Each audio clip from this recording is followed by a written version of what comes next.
Okay, I'd like to bring to order Zoning Board of Appeals meeting on February 27th, 2020. Can I have a motion to approve the minutes from December 19th, 2019? So moved. Is there a second? Second. All in favor? Aye. Pending decisions, 3061, James Bracken. I move that this decision be accepted as written by this board. Second it. All in favor? Aye. Aye. And aye. Sum this up. I got a copy here if somebody wants it.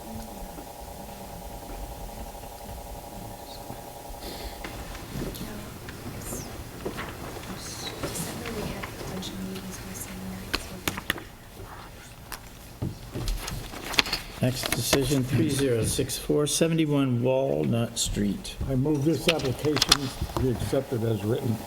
I'll second. All in favor? Aye. And aye.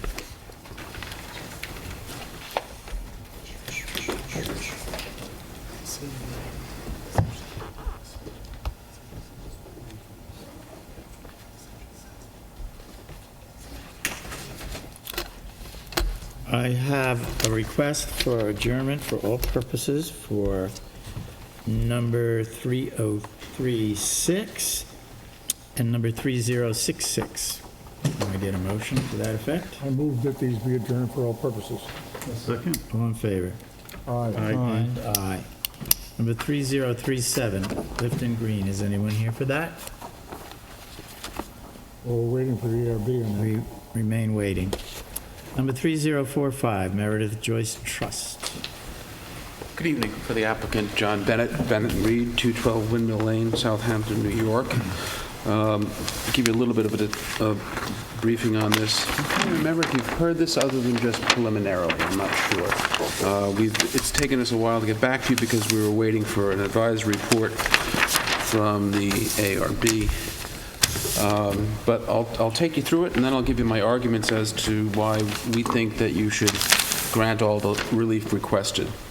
This is a property that's located in a residential zone. It's very familiar to all the village residents. It's as you're heading out of town, it's just near the McLaughlin Real Estate building.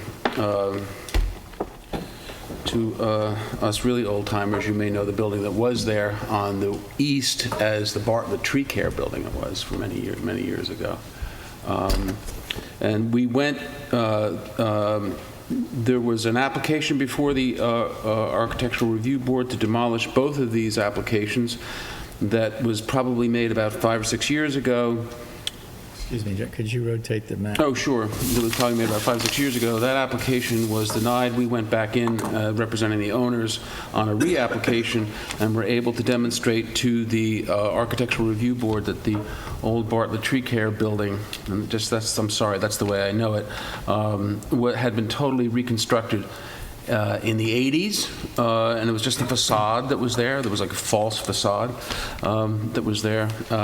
And so that was demolished pursuant to an actual demolition permit and a certificate of appropriateness, which left us with this two-story frame house, but it had been used traditionally as an antique store.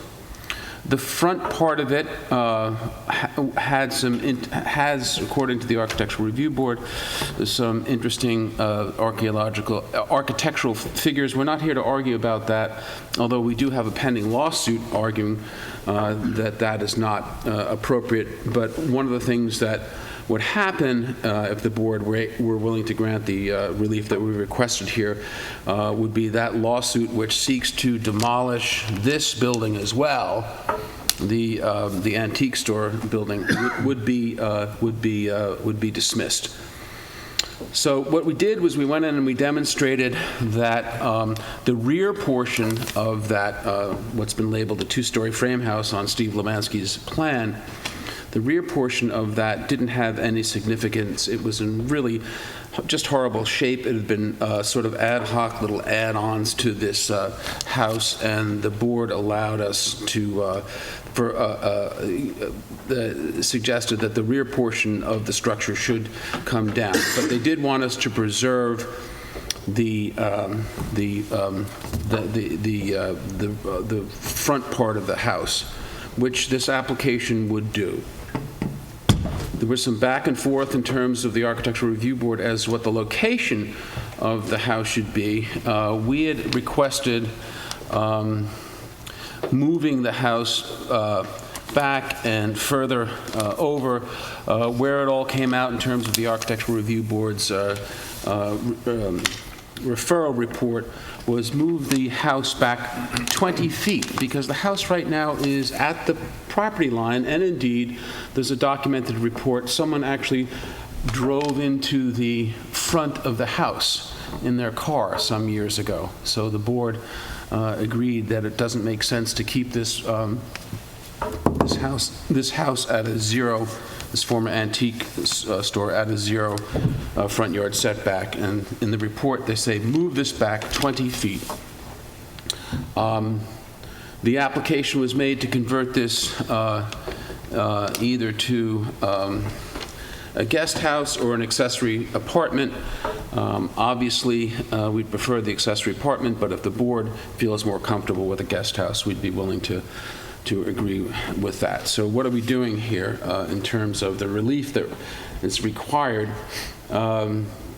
We want to permit the conversion of the existing two-story structure into a guest house and build a house that's commensurate with the character of the neighborhood in the rear portion of the property. This would become a guest house. We asked for an apartment. I think it's probably more likely that this board would feel comfortable with it being a guest house, but again, it's up to you. Excuse me? What's the difference in your mind between a guest house? Well, it could be rented separately. Huh? It could be rented separately. The thought that it would be, yeah. You want to use it for rental. Yeah, but again, that would be our preference, but Guest house, it can't be used for rental. guest house would have to be used in conjunction with the main house. Again, this was a commercial use. Now we're bringing it all back to residential. You had two commercial uses there. So, but this, since it would be accessory either way, it would be forward in the front yard. So we'd need relief for that. Just in effect to maintain it where it is, with the exception of moving it back the 20 feet as per the report. And I think that makes a lot of sense for safety purposes anyway, because there's a documented situation where somebody actually drove into the front of the house. It's just right on the property line, which is not smart on You Hill say Street. 20 feet, does the map say 30? No, the map says, I think it says 20 right here, doesn't it? Do you have a different map? I may have a different map, Rob. I'm sorry. There's been a couple of iterations. My apologies. The current Lemansky drawing shows April 20 feet. 25th, this is- What we did was we changed it to be in conformance with the recommendations of the Architectural Review Board. We wanted to move it back a little bit. We wanted to move it back and relocate it. They were only comfortable with being moved back 20 feet because since in their mind a historic resource, they want it to be proud of the house and they want it to be visible from the street, which is why if you look at their report, they also don't want any screening in front of it. They want the hedge screening the rear to be behind what would become either the guest house or the apartment. And we don't have any problem with that because we understand part of maintaining the historic nature of the property is to continue its visibility to the public. So to be clear, it's 20 feet instead of 30 feet. 20 on 20 this feet, map. 20 Because feet, in the yeah. application, it says 30 feet also. The application says 30, but then it got referred to the ARB then, and they weren't comfortable Right, with so we're all of just that. amending this. Yeah, yeah. So We did submit an amended application. yeah, we did submit it. Oh, we Yeah, did. there is in the, it was stamped October 31st. It has the Amended. newest plan by Lemansky dated October 31st as well. We just essentially adopted the report. We just wanted to do that because we figured there's no sense. We were happy that the board recommended this layout generally. So we'll need front yard relief. We'll also need relief because it'll be an accessory structure that's larger than what's allowed, but then again, It's larger than what's allowed, but it exists. We've actually cut it down by half, and we're in this not a typical situation. It's a historic preservation situation, which we have a specific section of the code which says refer this out, try to keep these buildings preserved, and give the relief to help the buildings be preserved. So that's really where we are there in terms of the location of the building. And again, we're allowing greater visibility for this contributing structure, and therefore, under the code section, is promoting the historic or architectural character of the building, consistent with the village code section. And then, larger than 800 square feet, again, the structure is already there. We're actually, the board was, the ARB was kind enough to allow us to take off almost half of it. That's not quite half, because these structures in the back are not the full 2 stories. Now, what is very important also, and I want to stress to you that this is really an application that if you were to grant it, you don't really have to worry about any precedent, and I wouldn't be here asking you to do this unless everyone was trying to work with one another under the sausage that this has been put through: historic preservation, change in use, dimensional relief requests. Since this application, not the prior application, but since this application was put in 2014, the zoning code says that you take out from the GFA of the main structure the GFA of the accessory structure, and we don't think that's at all fair to impose that limitation on this application, which was filed well before that change in the law was made, had to make its way all the way through the ARB process. There's a pending lawsuit. This would settle that. So let me tell you why you shouldn't have to worry about, if you grant the relief, which we think is appropriate, to make this house a 5,000 square foot house and not exclude and not include the 1,400 square feet in the guest house. Why we think you should grant it, and why we think you don't have to worry about it being as precedent. This is really a sui generis, stand on its own application. Both of these structures were in use and created and built well before any historic designation in 1989. The 2 structures that were there, and now we're trying to deal with, they predate any GFA limitations whatsoever. This is not somebody coming in on a brand new house and saying, I want to add to my house in a regular district, there's no historic implications, and I don't want to have to include the GFA for the guest house into my house. You can't start granting applications like that, because then everyone's going to ask you to do it. So what you have to do is recognize that this is a very, very unique situation. All the improvements predate zoning. That's a long time ago, 1930, in the village of Southampton, other than the rebuild of this in 80, but it just was a rebuild of the old Bartlett Tree building. The building was there. Predate zoning, predate historic designation, predate GFA limitations. And the GFA limitation on the main house, in other words, requiring that this GFA be put into the main house, actually happened while this application was winding its way through the various boards. So there's no presidential value. The attempt is to preserve a historic structure and to have a new house that's commensurate with the neighborhood. So what I did is I looked around generally and saw what the square footages of the structures in the neighborhood are, and I just did 2 grabs, the 2 adjoining parcels. One at 749 Hill Street, which is the principal dwelling, is 5,267 square feet, and then at 3 Cameron Way, in the principal dwelling, is 5,724. Now, these are from the online mass appraisal information, and I will tell you that most of the time, in my experience, this online mass appraisal information tends to understate the size of the homes. So I give you that for character of the neighborhood purposes.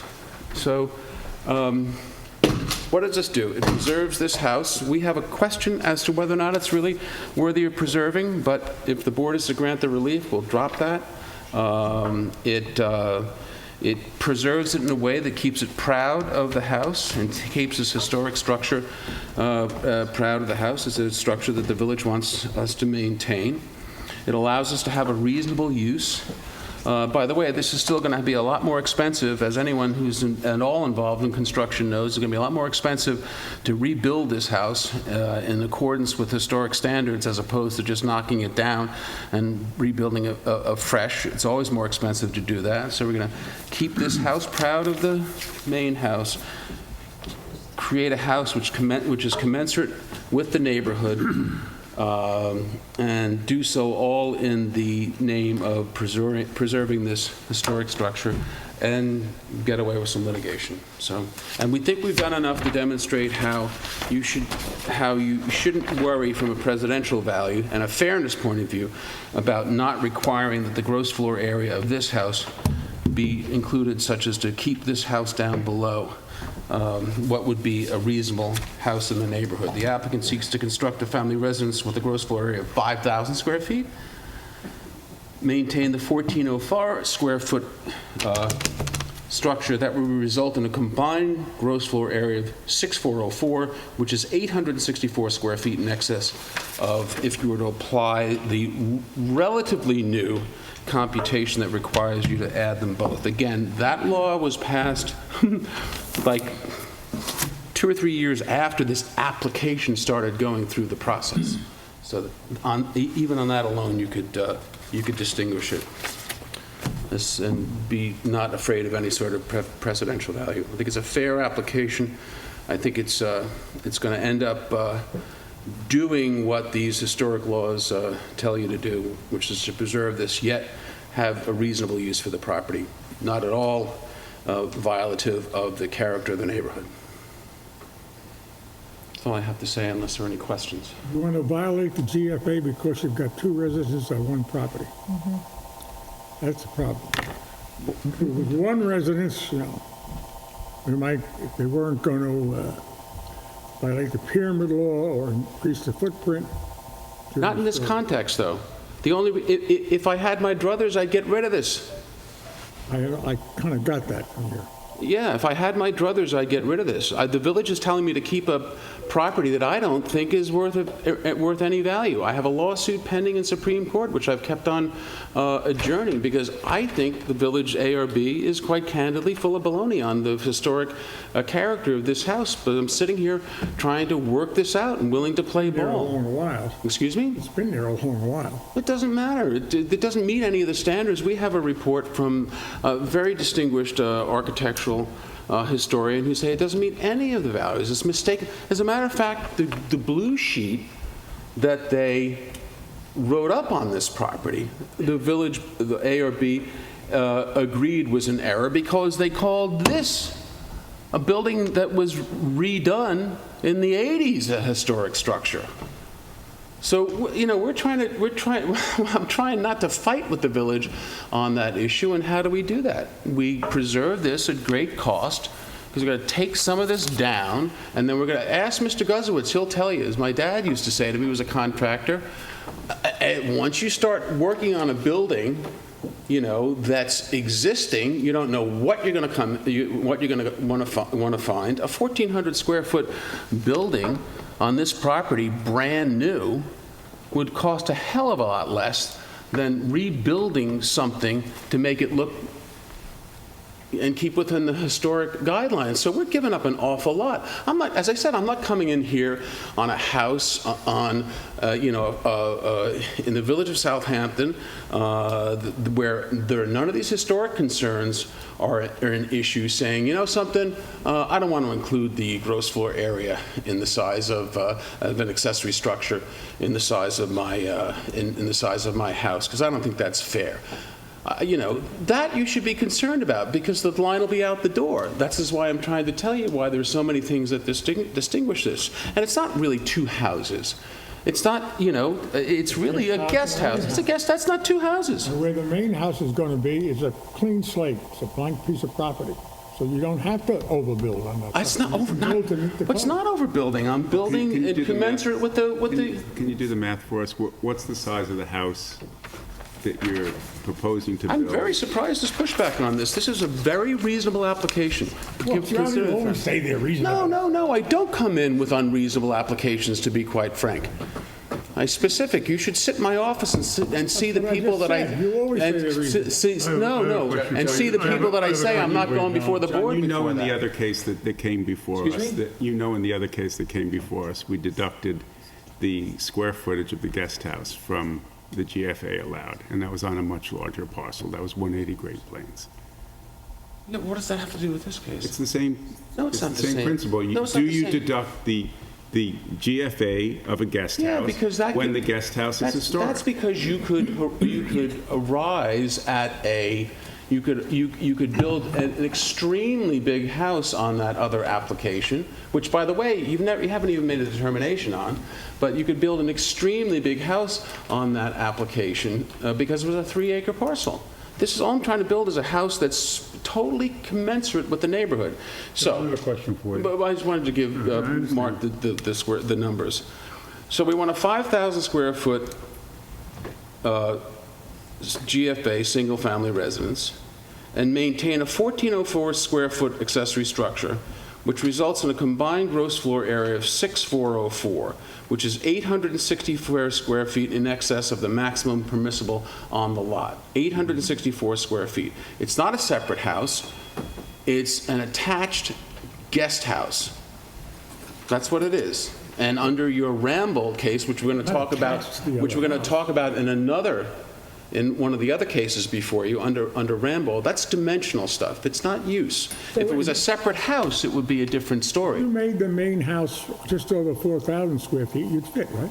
Excuse me? If you made the main house just over 4,000 square feet, you'd 43, yes, but the houses in the neighborhood are 55, 56. But compare the size of those properties. Is the property size the same? Yeah, it's on those 40,000 larger square houses? feet, those lots, yeah, They sure. have a guest I just house don't on there know. also? They have a guest house. I don't understand. You're missing what I have a question for you. totally Missing anything, distinguishes this from the missing typical anything. application before you. You stated that the process started before the zoning change. So if this historical house hadn't been there, and it was just a blank piece of property, Right. and they came in for a permit before the zoning change, what would have been the floor area they would have been allowed to have at that point, before the zoning change? It would have been I'm sorry, I just broke my glasses. It would have been I'm so upset you guys are making me. It would have been, apologize it would have to you, been John. You're not gonna happen. You 6,400. know that. It would have been 6,400. So 6,400 is what you would have been allowed if that was just a blank piece of property without the historic Yep, building on it, absolutely. before the zoning change. Absolutely. So basically, you're asking for this, because the process took so long and the zoning changed in the middle of the whole process. Higher than that. It would have been higher than that? I'm sorry, Yeah, Don. when this process started, the GFA that was allowed was 12% of lot area, and it's now reduced down to 10% of the lot area plus Okay, 1,500 that's square why I feet. want to see. Yeah, so it's reduced that in that manner, and also accessory structures are taken out of the gross floor area of a structure. So winding its way So- through this process, okay, Hurt your client. not only did it hurt my client, but it took me forever to convince the board that this wasn't, even though this was on the blue sheet, the old Bartlett tree building was rebuilt in 1980, that it shouldn't have been, it had no right to even have the beginnings of an argument that it should have been preserved. That took 2 years. It was like pounding my head against the wall. I said, guys, how can you make me maintain this thing if it was rebuilt in 1980? It was a building permit for it to rebuild the whole damn thing. So I'm keep on saying to you, this is not something that you have to be concerned about from a precedential point of view. If I was coming in here without these circumstances, I would be very, very hesitant. And to your point, Mark, on the other application, that other application doesn't have any of these similar things, in terms of having been stuck in this pipeline for 6 years. That application was first filed, I don't know, when I was handling it, less than a year ago? After the zoning change. Yeah, well after that. Yeah, you're Where's the damage? Where's the That's what harm? I'm asking you. Yeah, no, that's what I'm asking you, though. Well, Where's the you're asking damage? for a 5,000 square foot house instead of a 4,200 square foot house. What's the damage? Which is commensurate with the neighborhood. No, that's the I biggest can look at the question. neighborhood, but you're saying that that's a terrible Yeah, I'm saying that the. detriment to the builder It's a here, detriment to the that it's- builder. Not only that, they've got to rebuild. You have to rebuild that to a historic house standard instead of just And they get a wiping guest it. house. What? And they get a guest house. Okay, well, you know, I mean, some people can say that's a positive. I think I've given you more than enough reason not to be 22 afraid. from Hill Street is not, It's not, that's going to be of limited Separate value. residence with a kitchen and It's not a separate bedrooms. residence. It's not a separate residence. Somebody else can live there with a kitchen. No, somebody else means some member of the family or an employee. That's not a separate house. That's a significantly different, look at your Rambold case. Only because you can't rent Rambold it case. this low. That's the only difference, is you can't rent it. Well, that's a significant economic difference, too. You can't, if you could rent Doesn't it. change what the house is used for. If you could rent it separately, it would have a much more, would be much more beneficial economically, because you could rent it separately. It doesn't change the use of the house, it's still gonna be used the same way, whether Yes. it's a renter or a member of the family. Yes, but the way your code defines these things, if that was a separate house, the thing would be a non-conforming use. It's not. Look at your Rambold decision. Went all the way up to the second department. This is an area question. It's a question of an area variance. It's not a use variance, nothing near that. Didn't say it was a use variance. Well, I'm just saying, it's not a separate house. Kevin, it's not a separate house. It's an accessory structure which is It's a married to separate building on the same piece of property. It's a separate building on the same piece of Plenty property. of words here. Exactly. Well, no, because it's not a separate house.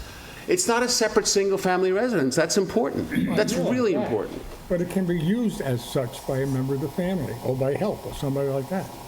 I'm not Well, gonna who's in argue there this. doing the cooking? Doesn't make every difference whether they're renters or whether they're my brother-in-law.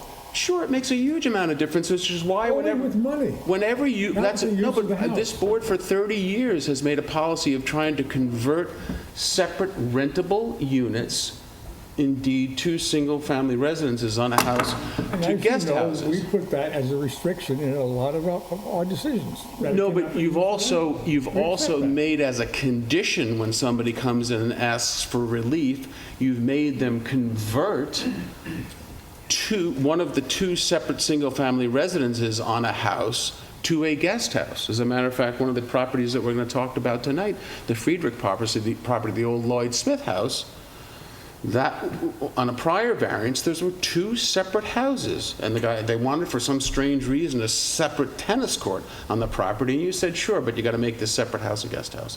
So you've recognized that there is a significant difference between a second single-family dwelling on a piece of property and a guest house. It is lower intensity of the property, and also, you know, I gotta be honest with you, this is going to be a minimal benefit. It's not like it's a guest house back here. It's a guest house which is going to be, even as it is, of minimal value. So I don't know that it's as beneficial to the property as would be a guest house tucked away in the back near the pool or something like that. You know, it's still going to be a problematic property. So all I'm trying to do is bring it back to a position where, given all the givebacks that I've given to the village, we get something from it, which is a house that's commensurate with the square footage of the surrounding houses. I don't think it's a big ask, and I don't think you have to worry about it from a precedential point of view, which you should. How many times have I heard that in 35 years? No, but people say that to you, but they don't prove to you why. And I've Back given you all the against this in about criteria. 6 months, you know, we asked for something very similar. Well, you gave us this 6 months ago, why can't we have it now? What I've said, but I've demonstrated to you how you can distinguish this.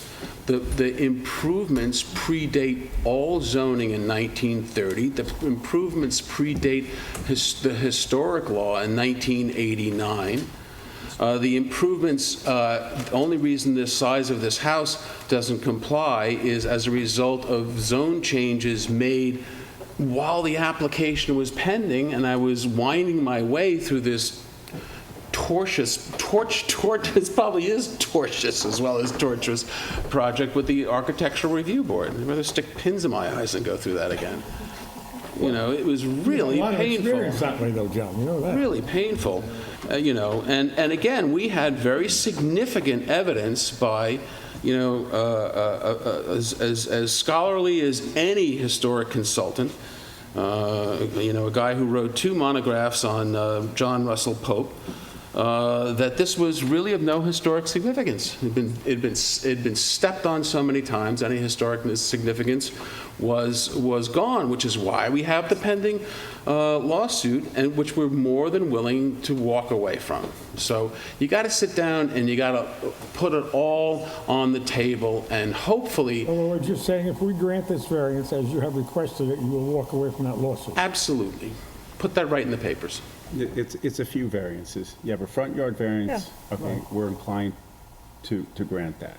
There's a variance for, Well, it's a variance, but it's a variance to actually reduce the degree of nonconformities. I don't think that's that's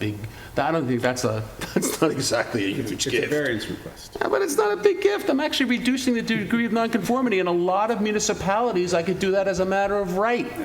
And it's oversized as an accessory structure, would be in that. That's really the only thing that I can see why you would be struggling, and I've given you more than enough comfort not to be concerned about it. What comfort? I'm not comfortable with it. John, in your circles and your movements, do you see any tip of the hat to affordable housing anywhere around here? Which would, You'll see that in in the next application that I present. well, if there were, all we're doing is squeezing people out. All we're I'm doing, getting a headache. all we're doing when we put a guest house instead of a rental unit is taking what might be a somewhat reasonable rental off the market. Let me be very direct with you. Bo Robinson, when he was counsel to the ARB, insisted that I put in here, make this thing an accessory apartment. Just because of the size of it, it's going to be more likely to be used as something that's more affordable. And I said to him, Bo, I'll put that in there, but I don't think the ZBA is going to want it, based upon my experience. You know, we hear all about affordable housing, and we here on this board do nothing for it. Zero. If you would grant that, I'll go back to my client and ask him whether or not, I think let you're me finish, correct. let me finish, whether or not he would be willing to make that unit something that would be rentable under certain guidelines. I'll ask him.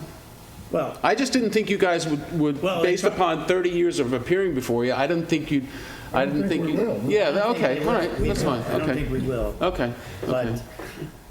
I don't know, my wife has been named sort of something big in affordable housing and gets nowhere, and so I have to listen to her, so that's what I'm saying. That's important. Again, I put in the affordable, the accessory apartment in there as opposed to, I'm sorry, the standalone apartment at Mr. Robinson's suggestion, and I said in the application before the ARB, I said I'll put it in there. I said based upon my experience before the ZBA, I don't think they're going to like it. And what I'm hearing is you don't. You read about California where for one unit in San Francisco costs $750,000. It's an apartment, a condo, anything. And That's what you pay to live in a parallel universe, too. Yeah. San Francisco. Well, I lived there 3 years, I didn't get bent. Anyway, but the point is that zoning laws in California are now looked at as the enemy of housing the people, because it's just causing everything. Well, what's happened is they've become in de facto exclusionary. Yeah. Yeah. Well, of course. That's why they have a huge homeless situation in San Francisco. Well, yeah. Homeless and drugs in the street and everything else. Even the homeless can't afford to live here. I don't mean to laugh. It's just I laugh nervously. Yeah. Again, I think I've given you enough to distinguish this from any other case where someone would come in and ask you to waive the requiring me to put the same. To put the GFA from the guest house into the main house. If this was something that was going to make it larger than the character of the neighborhood, I think I would have a problem. And also, as Bailey nicely pointed out, when the application was originally made, the house would have been able to be 12% as opposed to 10%. What is the square footage on both of those? What the difference? Between 10%, 12%, what is that square footage? Is that 800 square feet? Yeah. No.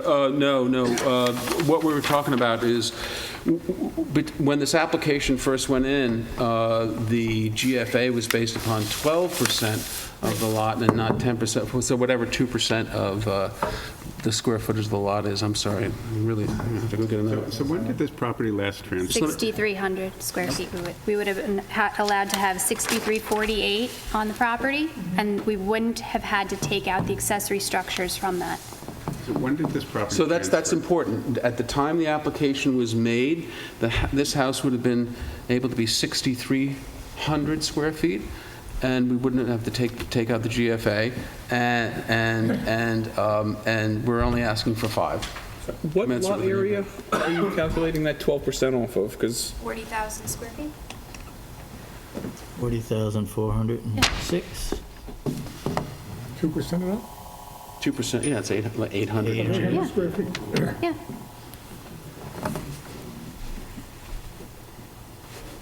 I think you should So take that those. 12% really I know, I got it. is not, 12% is 4,800 Plus 1,500 square plus the feet. 15, Plus okay. 1,500 square feet. Plus the 1,500 square feet. So when was the last time the property transferred, or, Oh, it's been the Platt family forever. so it's still owned by them?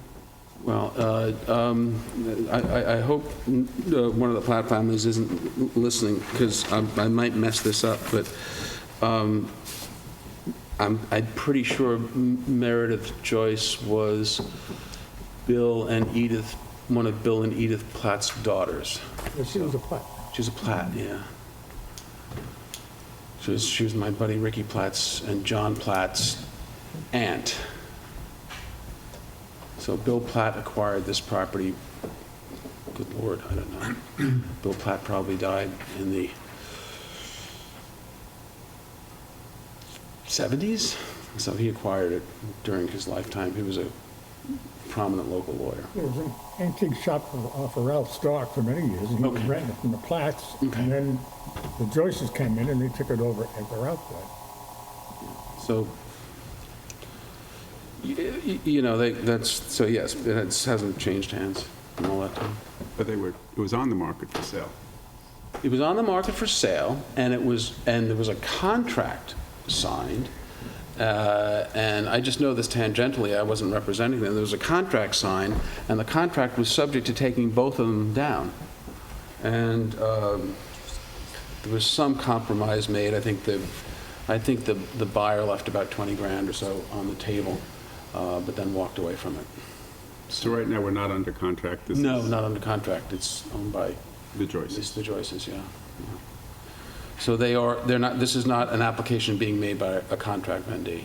I'm just trying to make this house, and Mr. Joyce passed away, yeah. Yeah, he's yours. So we're just trying to make this,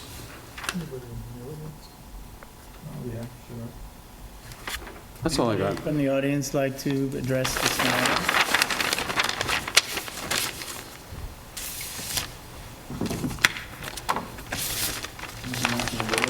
I think the only opposition was, and actually they turned out there was no opposition, it was, what's his name? The broker came in representing the property, and they turned out they were fine with the application as amended. I have one thing. As a matter of fact, they gave a rather glowing, what turned into a question became a rather glowing letter of support.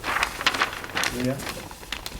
I know you were asked this question before, but I didn't hear the answer, which is, do either of the adjoining properties where you cited the square footage, do either of them have ancillary buildings, whether they're No, I don't think so. guest houses or They're- apartments? I think they're relatively new construction. Okay. Yeah.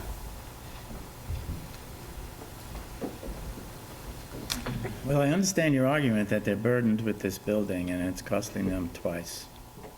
And also, it took so long to get through the process that even if we left that one building, we would have been able to build something much bigger, because we wouldn't have had the law where the square footage is taken out of the, you take the guest house square footage out, and the house would have been bigger. So, and again, I'm trying to wrap all this stuff up so the village and everyone can move on with their lives, dismiss the litigation, and get done with it. There's always a possibility that somebody says that it was improper for the ARB to not allow that house to be taken down. And I keep on saying that, it's, a lot of judges just don't like these historic laws. Which means that you wouldn't have to be here, so. Which means I wouldn't have to be here. I'd be building a house that's probably bigger than the 5,000 square foot. Yes, no? What would I be building? Is it at 5,000? Is that the max of what it is under the existing law? 1,500. No, it'd be a little bit more, yeah. 5,500. Yeah, 5,500, thank you. Squeeze into that, probably. They can squeeze into 4,300 too. And that's no squeeze. I know, listen, I know. That's just what. Do you have a screw for those glasses? No, I've got to go, after the next, It's not just gonna- nervously fidgeting with it. You need a little screw bolt. Get it. I left my jeweler's screws at home. That's not going to work. It has a little notch in it. Thank you very much. No, you're going to have to suffer through it for my next application, and then I'll go back to the office because I have a little bit of a break, I think, and get my backup pair. Well, justice is blind, they say, so. Don't believe it. All right. It's in your hands. You're going to have anything more to give us, or you want us to close it? There's not much to add, right? Want us to close it? Do I want to put in some evidence on the difference in value? We did already? Between, Well, we can figure that out. We know with the extra 800 square feet, it's going to be worth more money. And by the time you come back with an estimate. Can you close it except Attention for to that anyway. written submission with a possible determination? I just want to think about whether I want to give you some more economic, Yeah. I probably won't, but I just Another want to work session, you mean? Yeah, by the work session, yeah. So if you could close it except for written, if I may respectfully request, if you could close it except for written submissions. Is there a motion to close for decision and allow for written decisions to So be, moved. I'll second. okay, is there all in favor? Aye. And aye. After this one, to go back for. Well, we discussed it at the work session. If, Again, we'll discuss it again. yeah, whether he's giving something in or not, we'll discuss it again. Okay.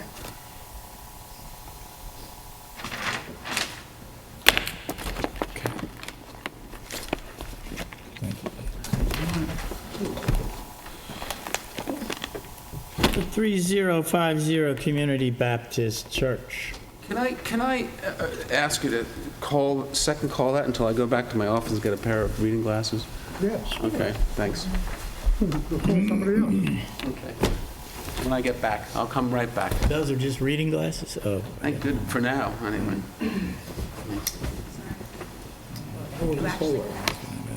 okay, we're moving on to 3060 Lambert. No, that's been. Oh, I'm sorry, withdrawn. 3063, Halsey Street. 227 Halsey Street. Yeah. The sky plane, right? Yeah. Evening. And now we have very big plans. Yeah, I brought bigger ones this time. Hopefully helped. All right, couldn't read it. And then these are received subsequent to the last meeting. So you can add those to the.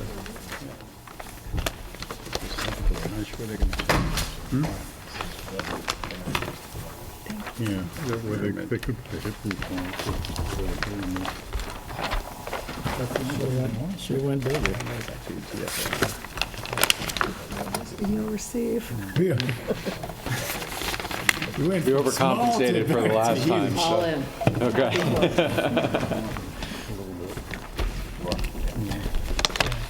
All right.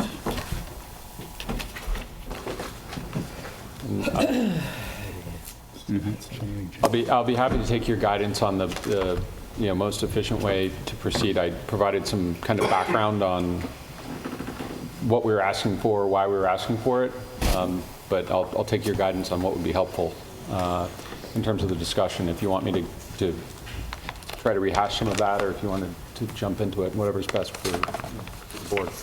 Well, I let's think in see. summer is probably helpful since we all weren't here the last time. Okay. Yeah, it was in December when I was here last. All right. Yeah, so I think certainly this was the same group that was here last time, I believe. Yeah, same group, Okay. flagging memories. I'm sure you've had plenty of others. So, and Ryan is my friend and architect as well, so he can fill in mistakes that I make. But you know, just the background on the property is, my wife and I bought the home in 2012. I think I've mentioned this before. You know, this is a home that we bought for our family. We've been here now for 7.5 years. Tend to be here for a long time. We stretched when we bought this home. When we bought it, there were some considerations that we had looked at when we purchased it in terms of having some headroom, and down the road when we had some resources available, being able to make some changes to accommodate a growing family. Our daughter was, I think, a year and a half at the time we purchased the home. She's now 9. We have a 5-year-old son. We have an exchange student. We've been hosting exchange student every year for the last 6 years. We have a young woman who's a fresh air fund kid who's with us in the summers, and I have aging parents. So we bought this house knowing we had a little bit of headroom. The house was built, I guess renovated technically in late 2007, 2008, and I think completed in the beginning of 2009. At the time, I believe the allowable square footage for the house itself was approximately 3,900 square feet, I think, which is what was on the plans that we had seen when we purchased the house. It was a new septic that was put in place when we bought it, that would accommodate up to 6 bedrooms.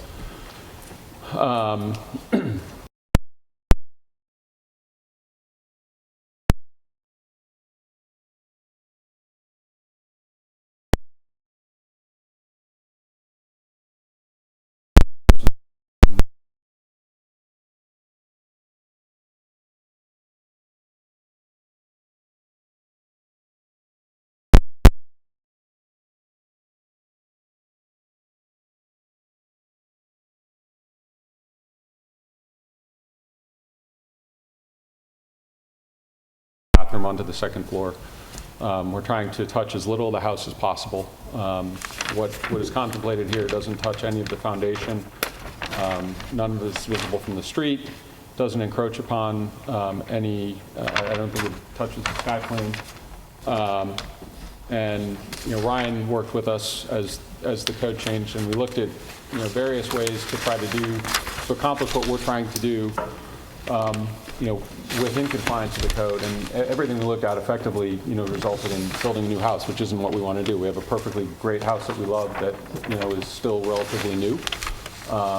And so what we're asking for, we believe, is certainly consistent with the spirit of the code and the intention of it. I don't think anything that we're asking for is at all out of line with what's in the neighborhood of the surrounding homes. I think you've lived in the neighborhood for a long time. There's actually a number of houses on all sides of us that have gone up that are significantly larger than our home. But at the end of the day, the existing house is approximately 3,100 square feet. It's just over 3,100 square feet. The addition on the second floor would contemplate adding about 400 square feet. The numbers that are on the plan, if you recall from the last conversation, included the entire proposed garage in the square footage calculation. So there's currently an accessory structure on the property. It was in these pictures here. It's a, for lack of a better word, a pool house, pool shed, whatever you want to call it. It's got a full bathroom in it and just a cold water sink and a little mini fridge.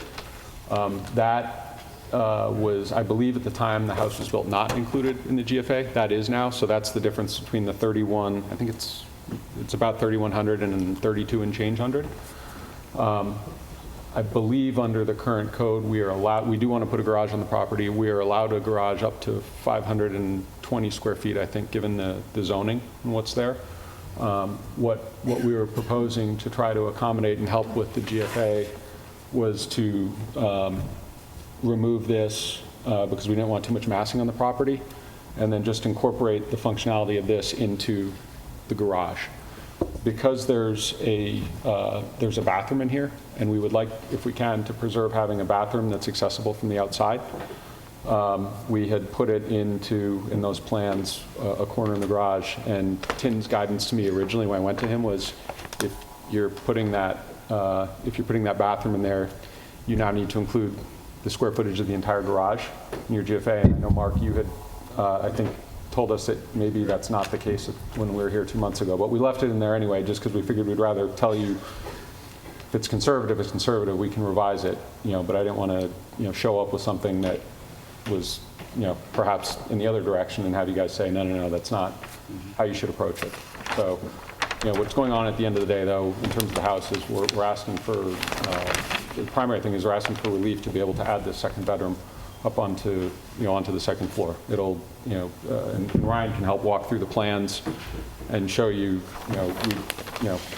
no impacts on massing, we don't think, with regard to visibility from the front of the street, not encroaching on any of the sky planes.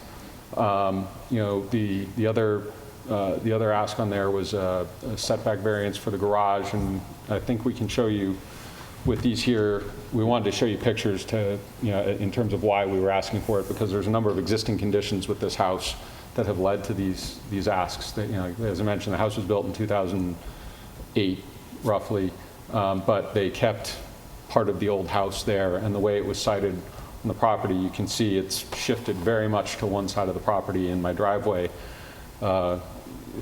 use this as an example. My driveway is on the south side of the property. You can see my next door neighbor's home is basically sitting, less than 4 feet off of my property line. There's no real ability, obviously, to move the driveway. And so what we were trying to do in terms of the relief on the side setback for the garage was do our best. It still will not line up, but do our best to line up with the existing driveway so that a vehicle can get in there and not hit the back of the house when it's coming out. But we still have problems with the sky plane, correct? Yes. I'm sorry, I should have mentioned that. This is why I'm not good at this. First time I've done this, other than December. The sky plane, sorry, I'm doing this upside down, and I probably not even going to do this right side up, but certainly upside down. It was here, right, Ryan? Well, it's on the garage. Where we have the sky Okay, plane I'm issue. sorry, the sky plane issue, yes. So go ahead. So the west side of the garage, which is drawn at 10 feet off of the property line, does partially encroach on the sky plane. What, for just the purposes of discussion, we've done is demonstrate that we could build the garage, changing nothing else. We could build it so that it doesn't violate the sky plane just by simply changing that roof, what is drawn on the drawings that you have back here, to a hip roof. The consequence is, and quite frankly, this is a consequence that in the grand scheme of things is insignificant, but probably, it seems to us, makes more sense to do it in a gable, is that then becomes inconsistent architecturally with any other element in the area. So net benefit by keeping the gable there, and the encroachment is so minimal that that also is inconsequential. Net benefit is we get more architectural consistency, and the downside really is that the person who is immediately to the west has a small violation, but the practical reality is that the yard is so screened. If you look, this is the western property line, this is the southern property line, so we're looking, basically the new garage would sit right here. It's so well screened there that it's imperceptible.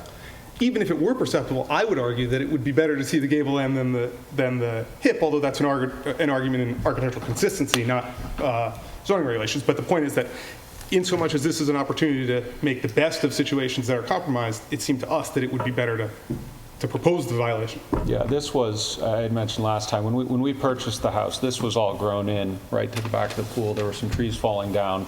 There was a number of arborvitae that had ground out and died. In fact, one had fallen back into the neighbor's house. We pulled all of that out, including the root systems, and then this is 7 years ago, we actually planted 35 arborvitae that had now grown in to create that screening for our neighbors and for us. You can't see it here. I don't know if we have the picture somewhere, but on the other side of these arborvitae here, actually, there's two houses that back up to the rear of our lot. There's another one with a garage that's probably 4 or 5 feet off our property line, similar gable. My wife, I think I mentioned last time, thought the water tower on that had been built since we bought the house after we pulled the trees out because she didn't see it there originally. And then we spent a few years and everything's kind of grown back in. But so, I don't know if it matters or not, but what we would be putting in is certainly consistent with what's also on one of the neighboring properties backing up to our house as well. Actually, two. There's one off in this corner as well. Same thing. It's a gabled roof on an accessory structure. I Do think you it's a have a garage. measurement of the encroachment on the plane? Yeah, I thought it was 27 cubic feet. It was in the cover letter that I submitted to. But it's not living or usable space. It's not says even 60 in the- adequate. Okay, 60. Sorry, but no, it's completely open in the garage, right? It's not living space. It's just ceiling space. Dead air. Yes. Yeah. The last thing to point out, there was one final ask which concerns the side yard setback on the house. So along the south side of the house, right here, we're proposing adding a gable on top of what is an existing shed roof here. This side yard setback is an existing non-conforming condition where the setback is 16 feet, the house is at 15 feet. So in order to construct this gable, it is within the setback by 1 foot because it is on top of an existing condition. And that is out of a desire to adjust an interior spatial condition, but also, again, from an architectural standpoint, as you look down the driveway, this is maybe not the clearest view, but there is a long roof here. And so the idea of the gable is a way to break up the elevation and just make it feel a little bit smaller, actually, although we're adding mass. The consequence architecturally, I believe, will be to make the building feel scaled smaller because you're breaking it up along that elevation. And I think the exterior elevations kind of demonstrate that the best. But that gable's not in the sky plan. Correct. That is Yeah. compliant with the sky plan. That's only a setback thing, a setback issue, and again, only because the existing wall is non-conforming. 12-inch. Correct. I think it's 10 inches. I think the setback Yeah, is but- 16, it's And 15.2. yeah, so Or something like that. round Yeah. numbers. Do you have the GFA calculations if the garage was not included in your calculations of GFA? Yes. So if we were to exclude the entire garage, 3538, I believe, Mark, is the number that I have. garage is at 504. What page? Correct, are you on? 3538. SP 100, bottom left corner. I don't have that, okay.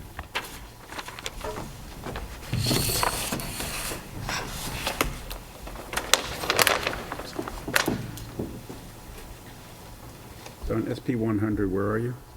The bottom left corner in the floor area chart, line G,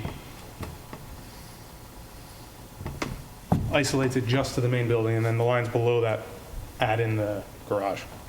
Oh, so you'd be at 3538. Correct. Yeah. And what's allowed right now? Would there still be a variance request? Yeah, there was. Yes. Currently, it's 3,088.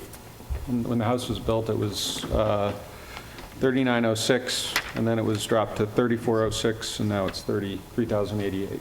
Yeah.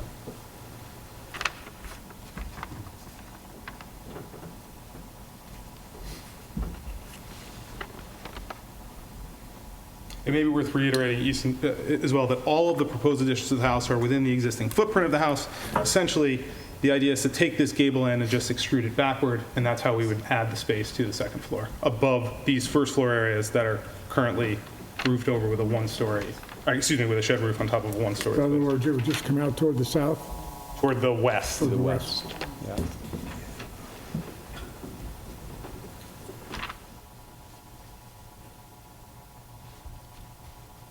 Anything further from the board? Anything from the floor? Just one. Oh, sorry.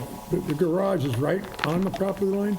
No, it's at 5 feet off, and actually, It's supposed to be 10, right? correct. Yes. We did these just sort of basic diagrams to indicate,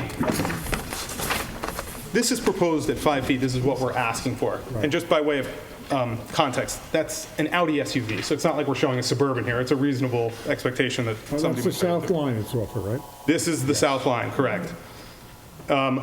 We've shifted 5 feet. So in theory, this is what we could do as of right, subject to a revision to the roof as well, right? But it becomes really cumbersome to get in there. And it's probably more of an issue to get out, quite frankly, than to get in. But one way or another, that turn is not a helpful thing. And it also increases impervious area, which just would be beneficial to not do, for everybody's sake. I mean, we'd prefer to have the landscaping than the driveway. I don't know if it's helpful, but that picture down, this was the picture looking down the driveway again there, so it would actually not be perfect, it would not be sitting on the driveway line, it would still be 5 feet off. Correct.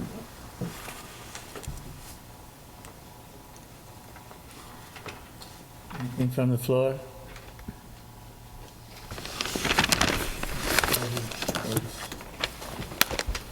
Close the decision? Close the decision. Can I have a motion to that effect?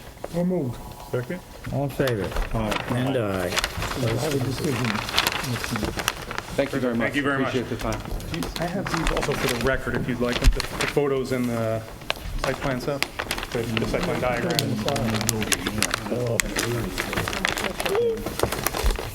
Thank you. Great, thank you.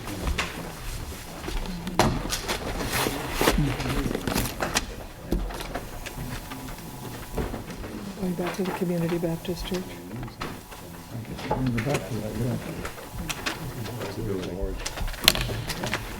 Okay. No, I was right. All righty, moving on. 3-0, back to 3050 Community Baptist Church.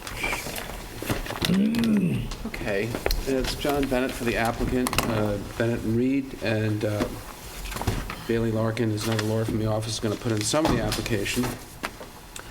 Thank you very much for the adjournment. I was able to go back to my office and get the office pair of glasses. Don't break them. No, I won't. And I will tell you, though, that in between when I left my office and I arrived here for the meeting, some very nice client put what I can only describe as an exceptional bottle of single malt on my desk.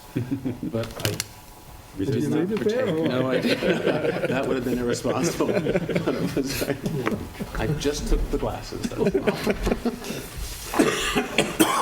So I've adjourned this a couple of times because I wanted to be able to get my head around what I've been told was some communications made to the board about the applicability of the use variance on this application.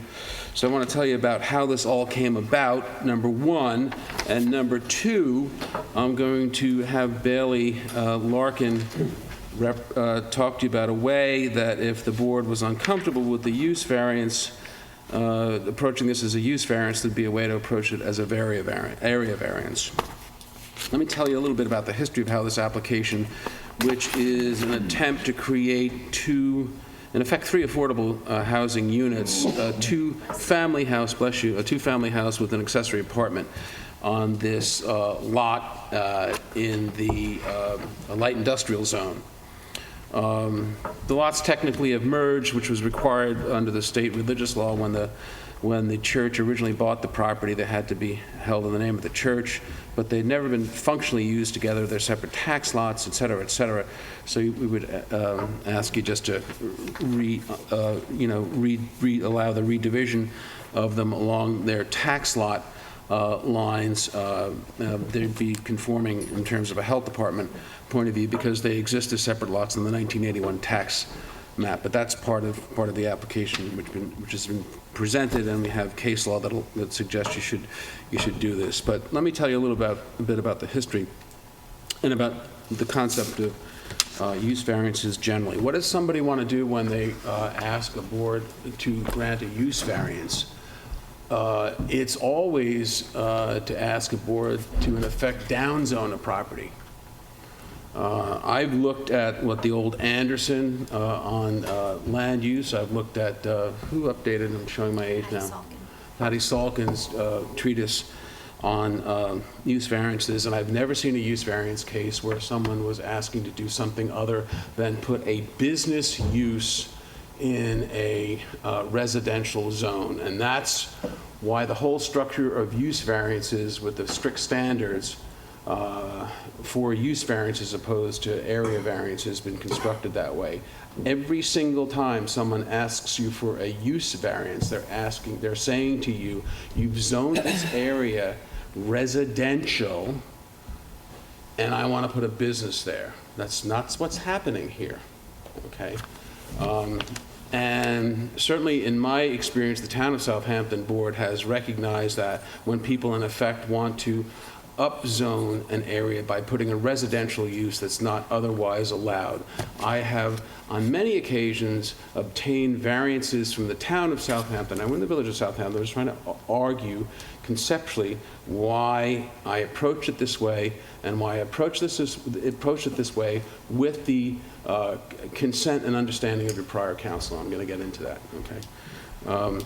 Many times, particularly as it relates to the parcels along the Shinnecock Canal that are zoned resort waterfront business, where a single-family resident is not allowed, the town was more than happy to, in effect, ignore some of the use variance standards because they realized that they're not really applicable when someone is trying to, in effect, upzone a property, i.e., put a single-family residence in a zone that doesn't allow it but allows business zones. This is exactly what we're asking for here. This is a light industrial zone, and you don't have to be an expert in zoning to know that asking to put a residential use in a light industrial zone is an upzoning, in effect, of the property.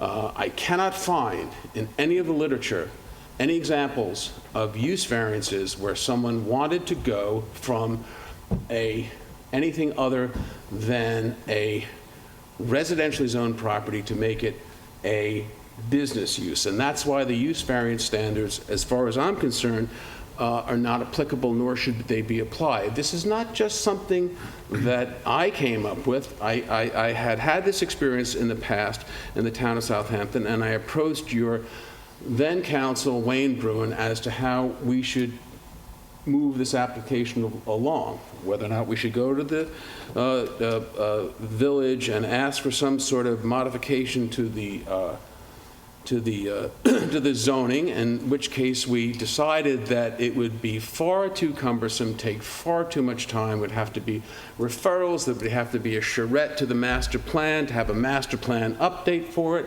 there would have to be referrals to the various agencies, et cetera, because of the fact that we're asking to take a property, which, by the way, this board has already granted, in effect, the use variance to. There's an existing variance on this property that allows it to be used as an office, which is not an allowed use in a multifamily, in a light industrial zone.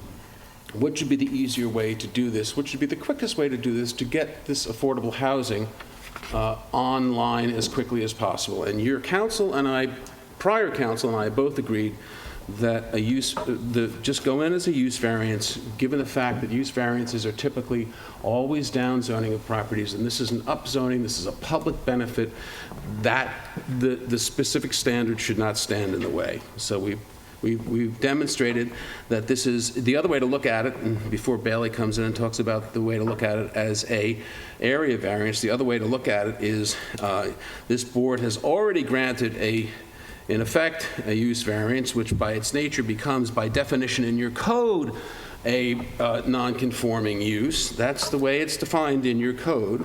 The other way to look at this is to look at it as a change from one non-conforming use to the other, because you already have the ability to use the property for a office, which is not a permitted use in the light industrial zone, and we change the use from an office, which again is typically seen as a more intensive use, to residential use, which is again will be covenanted to be only rentable pursuant to affordable housing guidelines.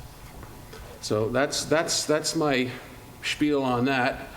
This was not. This was an application that was structured with much forethought, structured in consultation with your then counsel as to how to go about it, to try to get this affordable housing online as quickly as possible.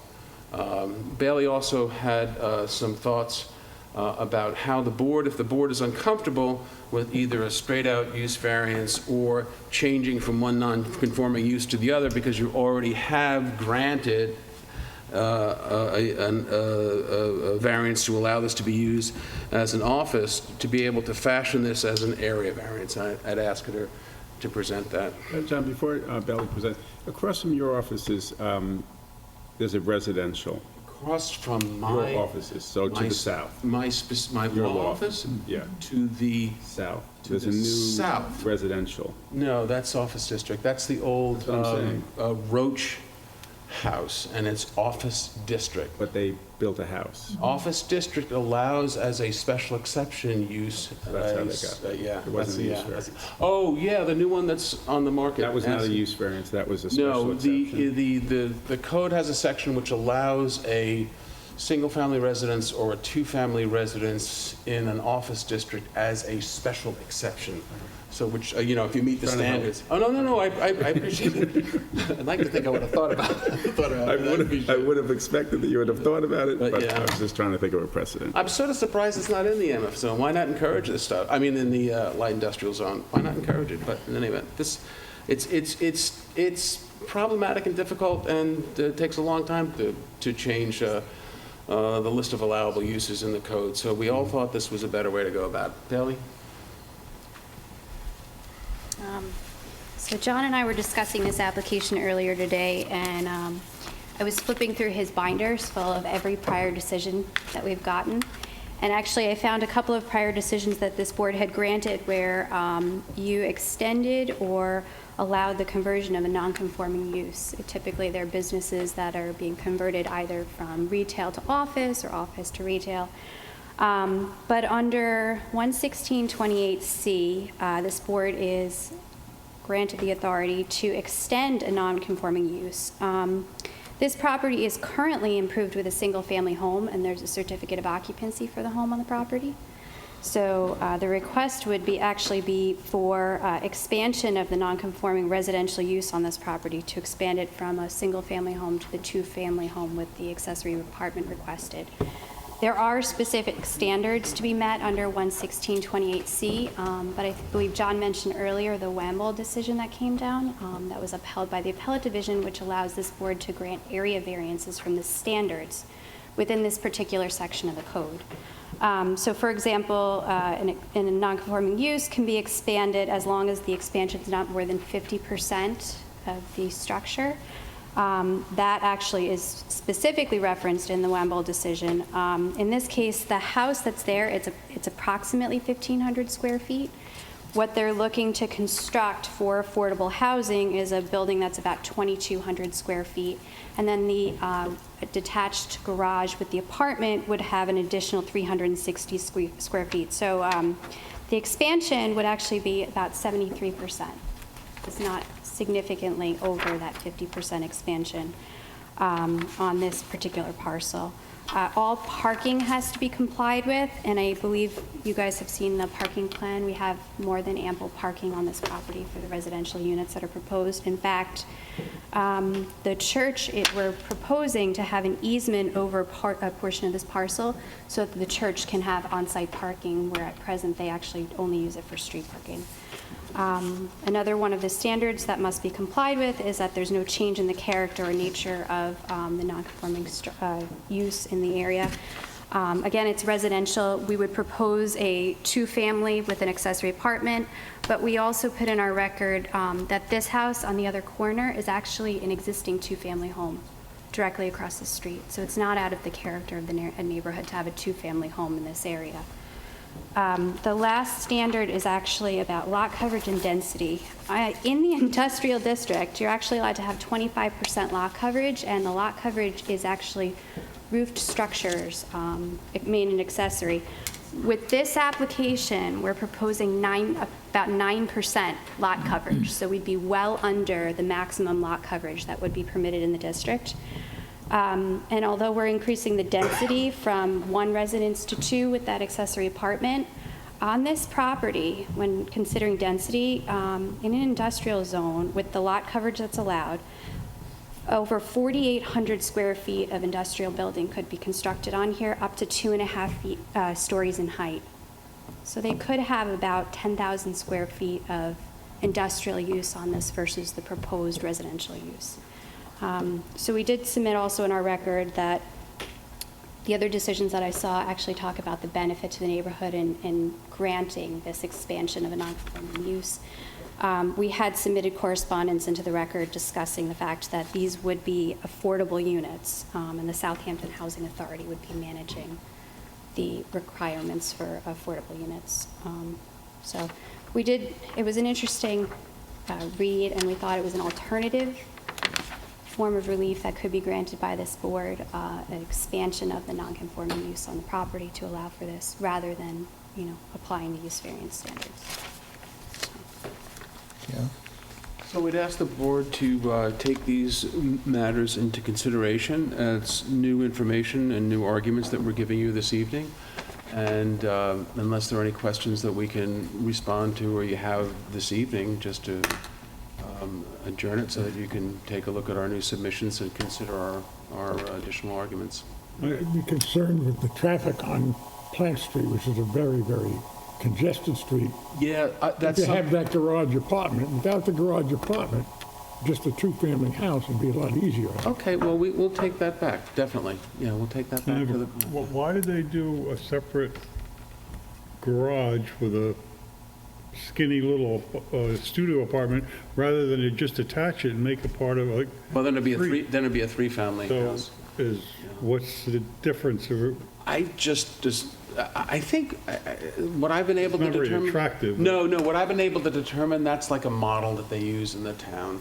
They have the two-family house and then they have the garage apartment. I think that's just the way they approach it. I understand your concern, and why don't I take that back to everybody? And then if you attach it, Dan, I think then I'm asking you for a three-family house. So. Aren't you anyway? No, because the apartment's smaller. Detached, Yeah, yeah. But you're right, the effect is the same. Yeah. Far as the traffic goes on the one car street, garage with as far this as the little parking apartment goes, is the effect ugly. is the And same. Well, let me go back and ask about that. Yeah, I think it's obviously a fair question, because we're asking for. I think the idea is to provide as much as possible, but you also have to struggle with the other issues about the effect of it. So I'll go back and ask if I can say that question was asked, and I'll go do that. All right, is there anybody from the floor who would like to speak to this issue? So the applicant is asking for adjourning for all purposes, correct? If you would, thank you. second. All in favor? Aye. Thank you. Aye.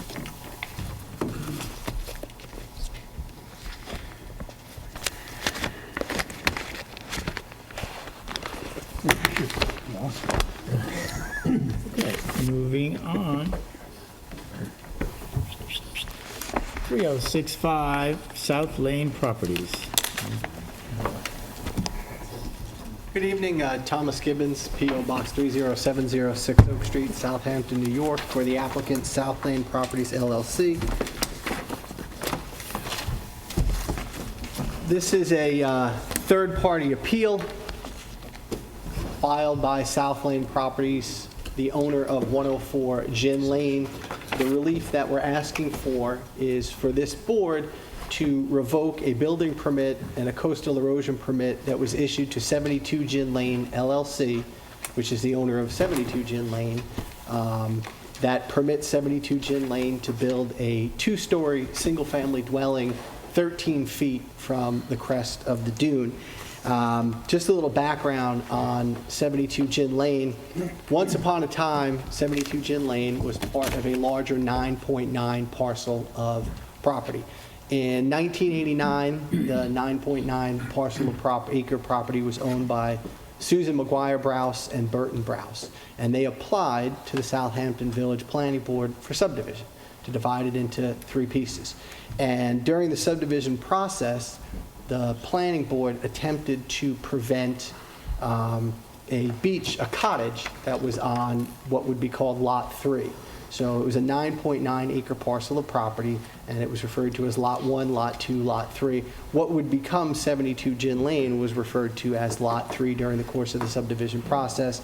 There was a cottage, or a beach house as they described it, that was 13 feet from the crest of the dune, and the village wanted to prevent the Brouses from expanding that beach cottage in any way, shape, or form if they granted the subdivision. So the Brouses disagreed with that. An Article 78 proceeding was commenced, and then an appeal was filed, and it went all the way up to the Second Department. 4 years later, in 1993, the end result of the litigation was that a revised covenant was imposed on 72 Gin Lane. A copy of the covenant has been provided to you. It is Exhibit E in my initial submission. The 1993 revised covenant specifically prohibits any construction of any residential dwelling within 100 feet of the top of the dune. What's going on now, the construction that's going on by 72 Gin Lane violates that 1993 Planning Board covenant. What is being built right now is a two-story single-family dwelling that directly violates that Planning Board covenant from 1993. The only thing the Brouses were permitted to do was add a second story to the then existing one-story cottage. That was never done. In 2003, the old one-story house was knocked over, and then that house that was built in 2003 was knocked over in the end of November, December of 2019. Mr. Bennett and his client got a demolition permit, and a building permit, and a coastal erosion permit to build the two-story structure. And our argument is that the issuance of the building permit and the coastal erosion permit by the building inspector was an error, and this board has the authority to vacate both the building permit and the coastal erosion permit because the building inspector was not permitted to issue the permits given the 1993 Planning Board covenant. Now, preliminarily, Mr. Bennett has raised some issues whether my client has standing. And we have standing under Village Law 7-712A. And that law says that someone can file this third-party appeal if they are a person aggrieved. And the cases that I've cited, the Horan case, the Lashings case, and the Bayport Civic Association case that are in my brief, all say that under 7-712A, if you are a neighbor or an adjacent property, you are, as a matter of fact, a person aggrieved. And at the narrowest point, my client's property at 104 Gin Lane and 72 Gin Lane are only 15 feet apart.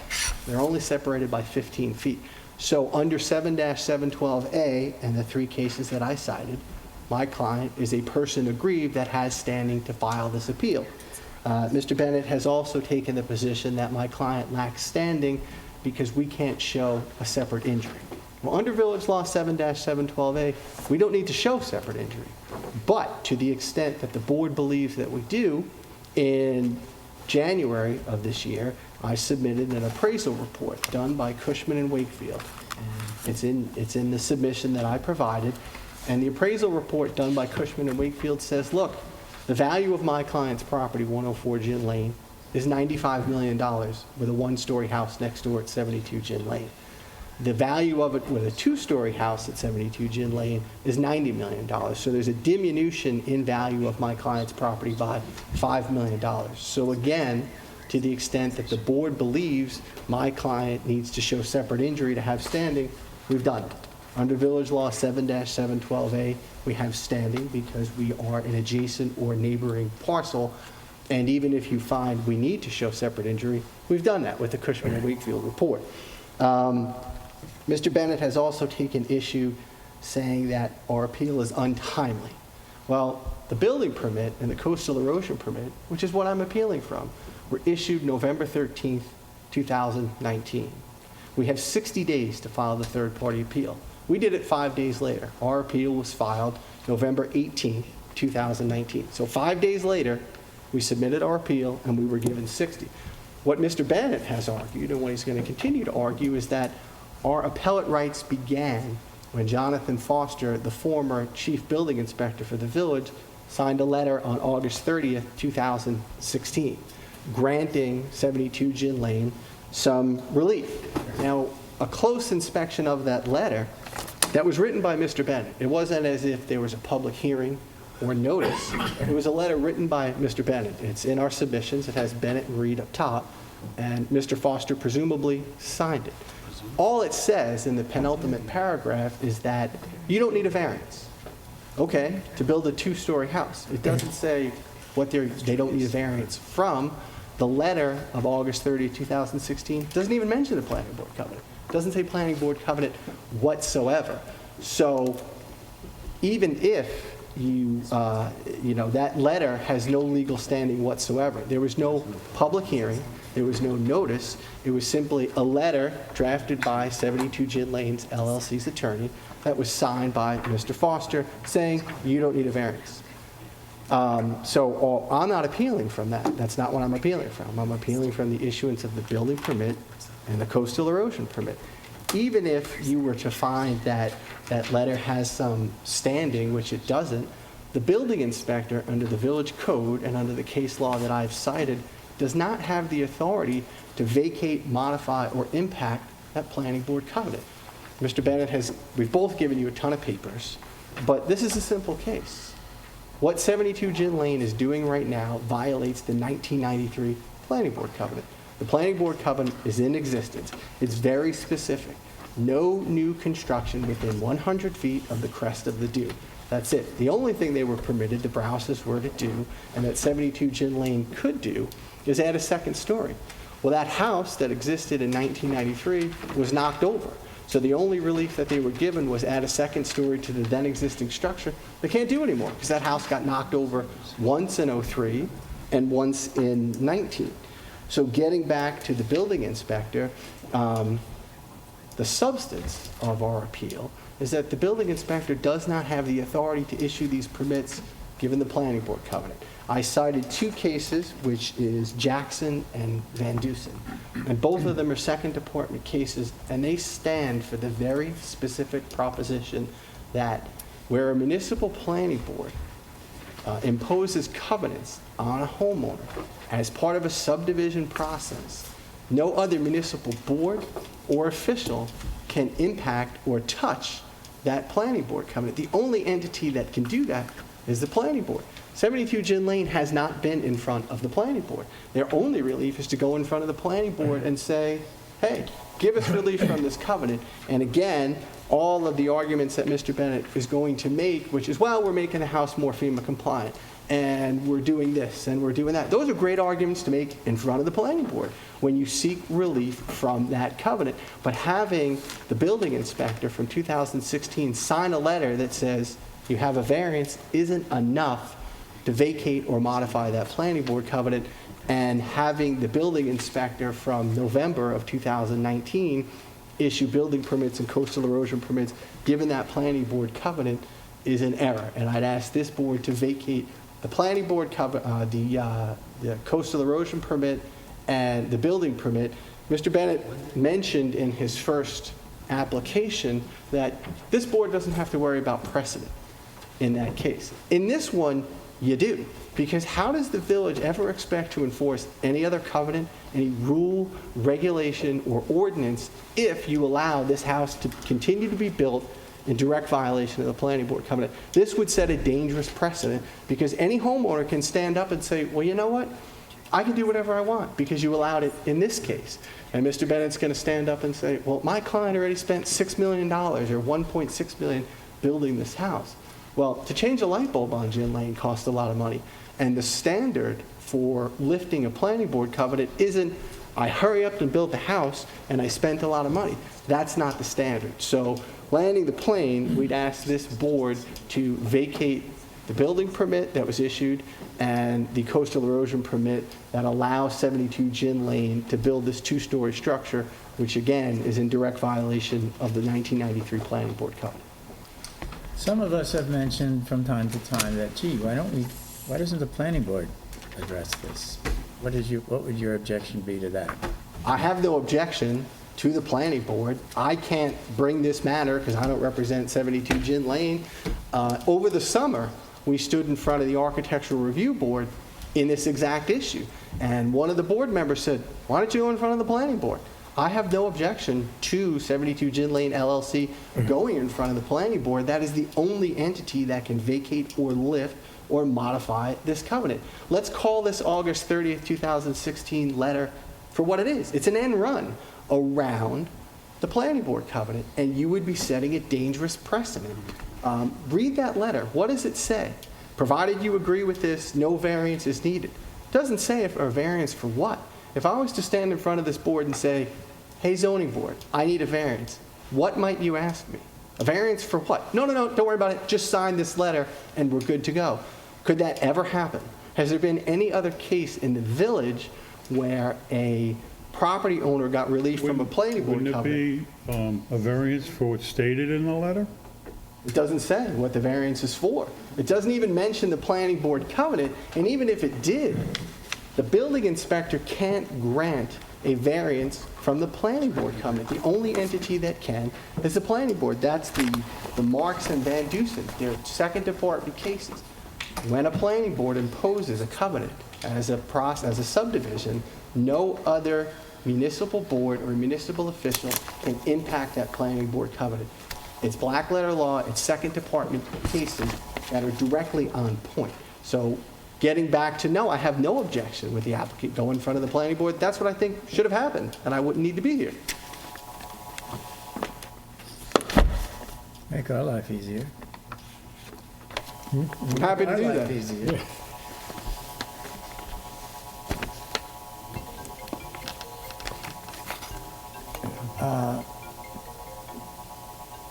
Well, you want any questions? Anything to say? Well, let's listen to Mr. Bennett. We see will, what he we has to certainly say. will. Just real quick, about 2 hours ago, Mr. Bennett's office emailed me an additional submission. The only thing I would ask is that the board hold this open for the sole purpose of allowing me to, read it with more than an hour's notice and submit a written submission in response. I just need a week. I'm happy with a week. I'll get it hand-delivered to the building department by next Thursday. And then, to the extent that Mr. Bennett, which I know he's going to get up, I'd like to respond to anything he says for a few minutes. Thank you.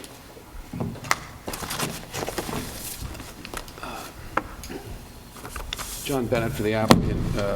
I have a lot to say tonight, but this is the first time that Mr. Gibbons has made any testimony, so at the end I'm going to ask, it's the first time I'm hearing any testimony, so at the end I'm going to ask that the matter be adjourned so that the property owner has sufficient time to respond, adjourned and held over for all purposes. But I do have a fair amount to say to you, anticipating some of the arguments that Mr. Gibbons has made. One of the things that Mr. Gibbons has not obviously and purposely told you is that these very same arguments that Mr. Gibbons made, were presented by a firm, Gibson, Dunn & Crutcher, which is an international law firm, experienced, very high-end litigators. Mark, I'm sure you've heard of Gibson, Dunn & Crutcher from your work as a lawyer in Manhattan in the past, before Justice St. George in November of this year, requesting a stay against the construction of the house at 72 Gin Lane, and Justice St. George refused to grant the stay. And it was incumbent upon South Lane Properties, if they didn't like what Justice St. George did, to go immediately to the appellate division. Otherwise, they are in risk of losing any right whatsoever, because the matter will become moot. So one of the things that we did show to you today is how far along this house has proceeded and how much has been expended based upon the building permit, which was properly granted by Mr. Foster. The judge refused to grant a stay over 3.5 months ago, and the very, very same arguments which Mr. Gibbons is making, which I'll tell you, hold absolutely no weight. They're made out of whole cloth. He cites case law that's not applicable, were rebuffed by Justice St. George. Came right out and said, after she read both of our papers, I don't really see your standing, I don't really see the issue, and looked at my adversary from Gibson, Dunn & Crutcher and said, I'll listen to you anyway, but I don't see it, and then refused to grant any relief. So South Lane Properties has been to court to try to stop the construction of this, made the exact same arguments, and the court, in about an hour and a half, I'd say, of reading and oral argument, refused to stop the project, and nor should you. First of all, it is crystal clear law. There's no question whatsoever, and rarely do I say that because there are very few things that some lawyer can argue are different, but here is the state of the law. Blyer versus Board of Trustees of Village of East Hampton, Fleetwood Chateau owners versus Fleetwood Garage Corp. Mr. Gibbons' client has absolutely no standing to raise the issue of this covenant, which, by the way, was properly looked at not only by John Foster, but by Chris Talbot, and I'll tell you how later. But the real crux of the matter here is he has absolutely no standing to raise this covenant. Why? Because his client does not own a lot in this subdivision. And number one, and number two, his client is not in the chain of title of this subdivision. So, and that case law is absolutely clear. Matter of Blyer. Given that the petitioner was not an original party to the grant, the covenant, and does not claim to be a successor in interest, he has no standing to enforce the grant. Chateau owners versus Fleetwood. Rarely do I read from case law to you, but this is the issue here. Since the plaintiff is not a party to the instrument containing the covenant or referred to as a beneficiary, he has no right to enforce the covenant. This is no different than I live in a subdivision on Hill Street, on the south side of Hill Street, and somebody comes over to a subdivision on the north side of Hill Street and tries to enforce the covenant there. They're not a lot in the subdivision. They're not a party to the grant. They were never in the chain of title. There's no quibbling back and forth about this. The applicant has no right whatsoever to stand on the covenant. No enforcement right. They're a stranger to it. And you don't have to take my word for it. Read these two very crystal clear cases, one out of East Hampton in 1993 and one out of the Second Department in 2017. Absolutely no right whatsoever to enforce this covenant. So what do you have? You don't have a case before you. It's really that clear. You have to have what the courts would call a justiciable controversy, which means someone is before you properly. Because you can't raise the issue, and I'm going to tell you why you shouldn't have to worry about the covenant, because it's not a question of us going around the covenant. The covenant was properly interpreted by this village. Excuse me, I lost my train of thought. You don't have what the courts would call a justiciable controversy in front of you because you have no one with standing in front of you to raise the issue of this covenant. You, as a zoning board of appeals, can't raise it, as they would say, sua sponte. The building inspector hasn't come to you and asked you how to interpret the covenant because the building inspector was happy with the way the covenant had been interpreted not only by him, but by his predecessor. And let me tell you something, another major thing that Mr. Gibbons left out. There was a house there in the 90s when the Brouses owned it. And if you listen to Mr. Gibbons, he'll say the covenant says you can't have any further construction on the property other than putting a second story on the existing house.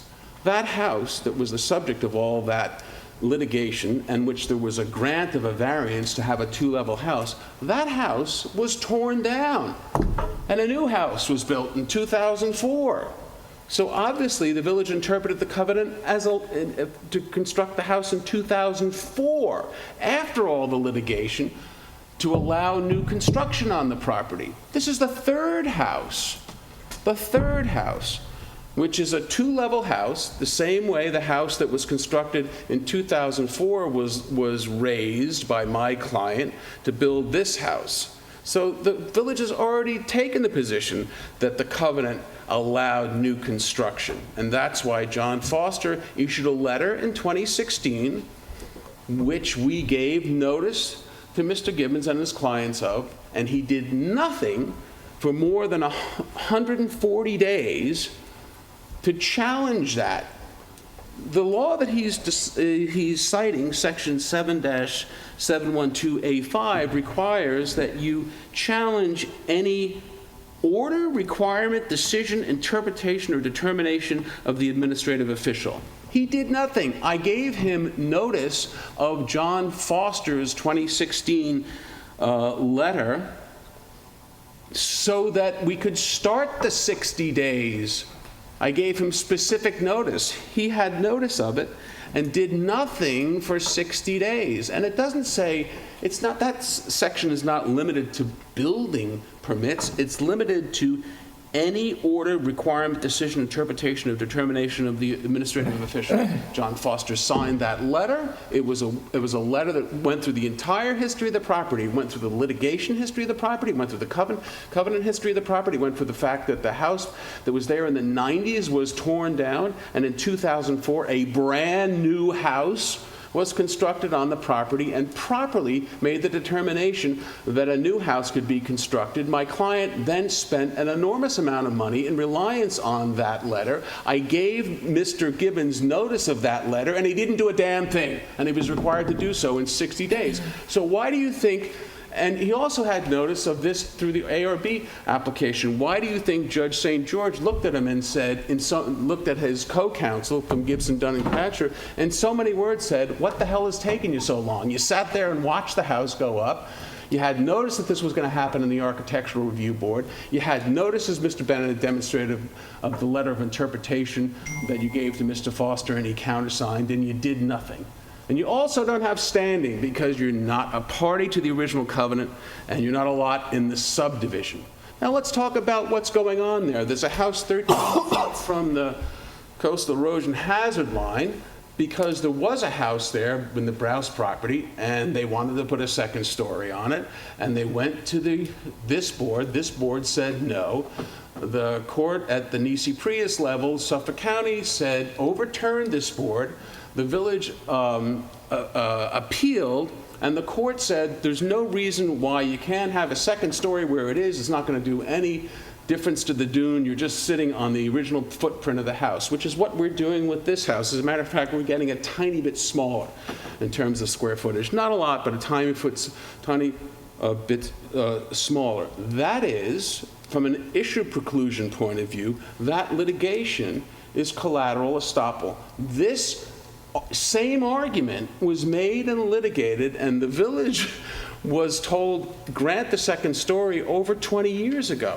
So there's all sorts of doctrines of issue preclusion that prohibit what this applicant before you is trying to do, which is to relitigate this issue, which is already taken care of over 20 years ago. No standing whatsoever. That's really, really critical. He has no standing to raise this covenant. Don't take my word for it.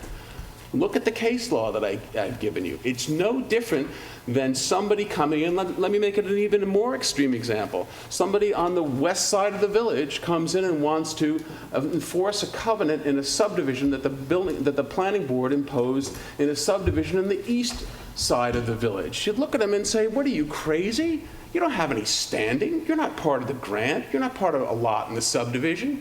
So again, don't take my word from it, read the case law. This is an absurd, vexatious, unnecessary application by a serial objector. Mr. Shumway objected to the two-lot subdivision across the street. That case was those objections were ignored. He's objected to stuff that Mr. Harris has done across the street, despite the fact that he took his property, and the Cushman and Wakefield appraisal is just a piece of trash. We're going to go through it. It's rife with absolute misstatements. He says Mr. Shumway's property can be further subdivided. He already subdivided it. The guy doesn't even know what he's talking about. The appraiser. We're going to go through this. So there's no harm there. But Mr. Shumway is a serial objector. He's objected to every neighbor's application around him, despite the fact that this board, he took his lot and subdivided it into 2 parcels.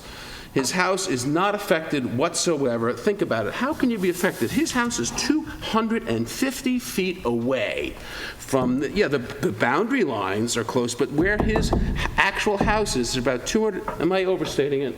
250 feet away from where this house is being constructed, right in the same envelope where it was in the 90s, and then in the reconstruction of the house in 2004, and now in this house, which is probably 75% completed. Please tell me how there's any change whatsoever to his view shed or any impact upon the value of his house by reconstructing a house in the exact same footprint, about 20 square feet less. Yes, it's a bit higher, but that's what the Federal Emergency Management Agency laws require you to do. So his lateral, he has an absolutely stunning view of the ocean. How is his lateral view any different for a house that's now going up in the exact same footprint as a house that's been there for years and years and years? It's just merely being raised a bit to comply with FEMA. I don't see any harm whatsoever under that standard. And the covenant stuff, you just really have to close your ears to, because he has no standing. Bailey, would you please explain why this Cushman and Wakefield appraisal, so to speak, is so rife with inaccuracies as to it really should just be ignored? And then we have Mike Lynch, our own appraiser, which will tell you why there is absolutely no diminution to the value of Mr. Shumway's house. He's just a serial objector. He doesn't get along with any of his neighbors. We had submitted correspondence today with the board, and actually there's a more exhaustive list of all of the factual inaccuracies that we have discovered on pages 3 and 4. Just to touch on a few, Mr. Bennett was on vacation yesterday. It was quiet, and so I had some time to go through this report. And as I was going through it, I noticed a couple of things that were rather glaring, and then sat down and started going through more and more about it. For example, they use essentially 4 properties as a comparison for this property, and then they make adjustments based on size of the house, size of the lot, view shed, that kind of thing, to come up with a value of how it affects you, whether or not you have an unobstructed view or a clear and open view. One of the properties that they use as one of the 4 properties is 56 Gin Lane, which is actually owned by a related entity to our client at 72 Gin Lane. And they note the house at 10,446 square feet in size. They make an adjustment based on the value of the home increasing the purchase price, essentially, in comparison to South Lane Properties home, which is 16,000 square feet. The house at 56 Gin Lane is actually almost 19,000 square feet in size. And it's actually available in public record because they've done such extensive renovations. There's a GFA calculation right in the building department records. So they're underestimating the size of the home that they're comparing theirs to and making adjustments based off of by almost 50%. They also have the acreage significantly off on all of these lots. For example, that lot they say is 4.3 acres. It's actually at 4.7 acres. They also take into consideration 1050 Meadow Lane as one of the properties when they're making this analysis. And I don't know if anyone saw the Southampton Press, but it actually just sold. It was on the cover of the residence section this morning when we opened the press. They actually made an estimated sales price. That's how they analyzed the value of that home. An estimated sales price based on a property that was in contract, not an actual sales price. And they also estimated that the house was 5,400 square feet, when in actuality it's almost 10,000 square feet, or over 10,000 square feet. So the analysis says it's 2.6 acres, and it's actually 3.5 acres in size. I did, again, it's pages 3 and 4 of the letter that we submitted today. Those were some of the largest inconsistencies within it. Again, those are just 2 of the 4 homes that they chose to use to actually set the value for the South Lane Properties home, and then address the change in the diminution in value that they're alleging at $5 million. I did also include in this letter, and they're attached as Exhibits C and D, aerial images that I got off the Suffolk County GIS, which has the ability to tilt a property so that you can see it from an angle. They actually use this property on Lily Pond Lane as a home that has an entirely unobstructed view of the ocean. And it's fairly clear to me that there's actually, on either side, homes that would be in the periphery, similar to what's being constructed right now. When they did their adjustments, they actually stated that, this property had a higher value because of that unobstructed view. It's pretty clear that, the homes on either side of that are significantly seaward of where the home is there. So I'd ask the board to take a look at the letter we submitted today, rather than go through every single point that's in there. But when we sat down and looked at it, there were quite a number of factual errors that were within that report.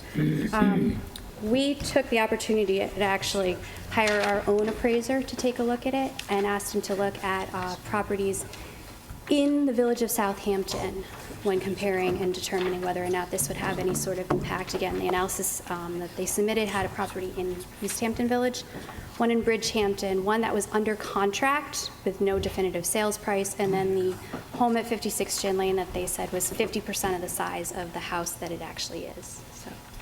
Can I ask village attorney, are you in accord with the argument that there's no standing? Or are you acquainted with that law that Mr. Bennett alluded to? Or, Yes. and what is your opinion? I don't want to put you on the spot if you have to consider it more, but. No, the decision of standing is for the board to make, whether they are an aggrieved party or not and have a specific injury. So if the board thinks that they have a specific injury that puts them in the zone of interest of this statute, then Covenant that's or up not? to. Yes, correct. So the village has a right to pierce the covenant in a sense? Or? No, the covenant is, there's a covenant, and that's part of a condition of a subdivision approval that the building inspector would be privy to making an interpretation of as he saw fit, and issuing his decision. Which was done. Which was done. The challenge here is clearly of his decision to grant that permit. So they're not specifically challenging the covenant directly. They're challenging whether the building department properly interpreted the covenant. You have to be an aggrieved party in order to pay. You still need to be an aggrieved party in order to challenge the building inspector's determination But you don't to have you. to be in the covenant. You don't have to. You don't have to be in the subdivision. No. If you were, the cases cited were direct challenges of a covenant, or a hybrid challenge of a covenant and the one with East Hampton trustees' determination. You can't directly challenge the covenant because he is not a member of that subdivision, doesn't have privity with that covenant. All right. Now, did you read over the Supreme Court decision when they challenged the building permit, and the Supreme Court judge, did he determine that he wasn't aggrieved? I don't recall, to be honest with you. What happened to the covenant? I haven't heard any word about the covenant. I thought that was the gist of this whole thing. That's what I saw. Well, the question is the covenant, but If there's no only an standing, aggrieved- I don't Only an want aggrieved person can challenge the decision of the building inspector. If this house is in violation of the covenant, I don't know how they got the permit in the first place. Can I respond to this? Because the building inspector determined that he wasn't in. to. Okay, Mr. Bennett, would And you two like building to? inspectors agreed, it said, And it was not in violation of the covenant. Is that right? Yeah. Can you speak to the covenant? There's no question about that. You can read the letter that Mr. Foster countersigned, and he looked at the history of the property where the building department had already looked at the covenant and said that it didn't prevent the construction of a new house, not the house that's almost completed now, but a new house in 2004. Okay. And with due deference to your counsel, his whole argument is based upon the covenant. And he has no standing to raise the covenant.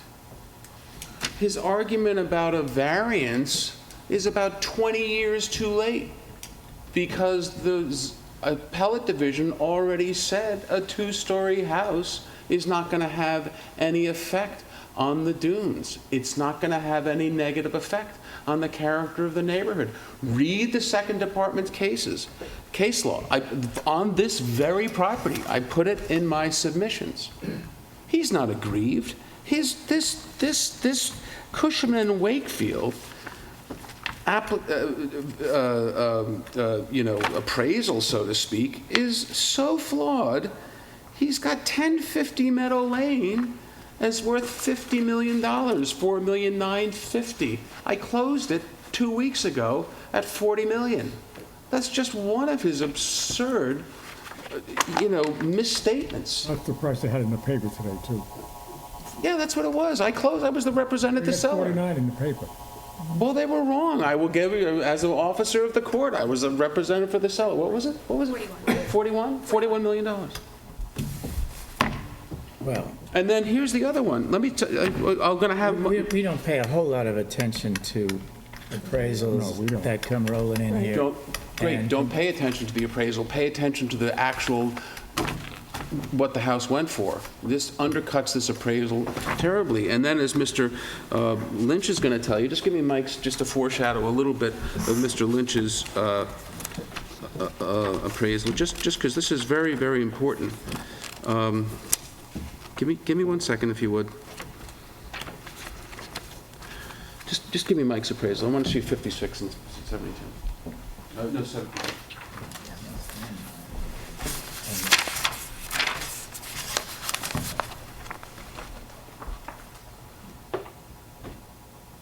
"28 Gin Lane." It's the old McKnight piece. I closed on this, $40 million. Okay. There's the Manger house, right in front of it. The building line for this piece of property is right just a wee bit south of the southerly line of the Manger property. Here's the old Wildorn Manor building owned by Glenn August. Didn't stop somebody. All they have is a direct view. The lateral views are non-existent. It didn't stop somebody from paying $40 million for this piece of property. So this is like, you can take this and put it in the garbage. It's full of errors. It makes references to properties in Bridgehampton and East Hampton and Waterloo. The only thing you're He's not asking us aggrieved. is decide if they have standing or do not have standing. Is that what this comes down They to? have no standing. That's what you're under the- asking us to decide, that they have no standing. Well, I'm also asking, there's nothing to upset the building permit. And there's no one with capacity to make these arguments in front of you. The building inspector hasn't come to you. Who can come to you? Somebody who has standing to object to something, somebody who needs variance relief, somebody who differs with an interpretation of the building inspector, or the building inspector. None of those people are before you. If you were a court, I thought you had said if he suffered harm, then he has standing. You need to find that he's an aggrieved party, which means that he was harmed, has a specific harm from what was granted. How about the fact We that have this no one... evidence at this point that he's been aggrieved. Right. May I be heard just a little bit on this issue? Well, I want to have Mike Lynch, my appraiser, come up here. You know, the party that's saying they're aggrieved states that his property is worth $90 million or 95, and now it's only worth 90. Is that what his argument is? Yes, with the one-story house But next he's on door the at tax rolls for 72 $30 Gin million, Lane. so he's been underpaying $60 million worth of taxes to the village? Maybe he should fixed. agree to it. And what did he acquire it for? Where's the loss? So I'd like to have my appraiser, Mike Lynch, come in just very briefly, Briefly, please. unless you want to rely on your submission, Mike, or... It's up to you. Yeah, go, just talk to the board about how this guy has not agreed. Good evening, Mr. Chairman, members of the board. It's Michael Lynch. I'm a state-certified real estate appraiser. My office address is 15 Dewey Street, Huntington. So I prepared a report, Ms. Larkin submitted as part of her submission. I inspected the property a couple of weeks ago. I'm familiar with the area. I also worked last year on the application at 24 and 28 Gin Lane to the west of this. And of course, I'm familiar with 56 and 72 Gin Lane, 72 of which is the application that's in question tonight. So I'm here to speak to the appeal by the neighbor to the east at 104 Gin Lane, that the construction of the second story, which amounts to 9 feet above what was formerly in that same footprint, has had any diminution in value to their property at 104 Gin Lane. So this lot, the subject in question at 72, is 2.92 acres, as Ms. Larkin pointed out. The residence that's under construction is nearly finished, again replaced in its footprint the guest cottage that was formerly there.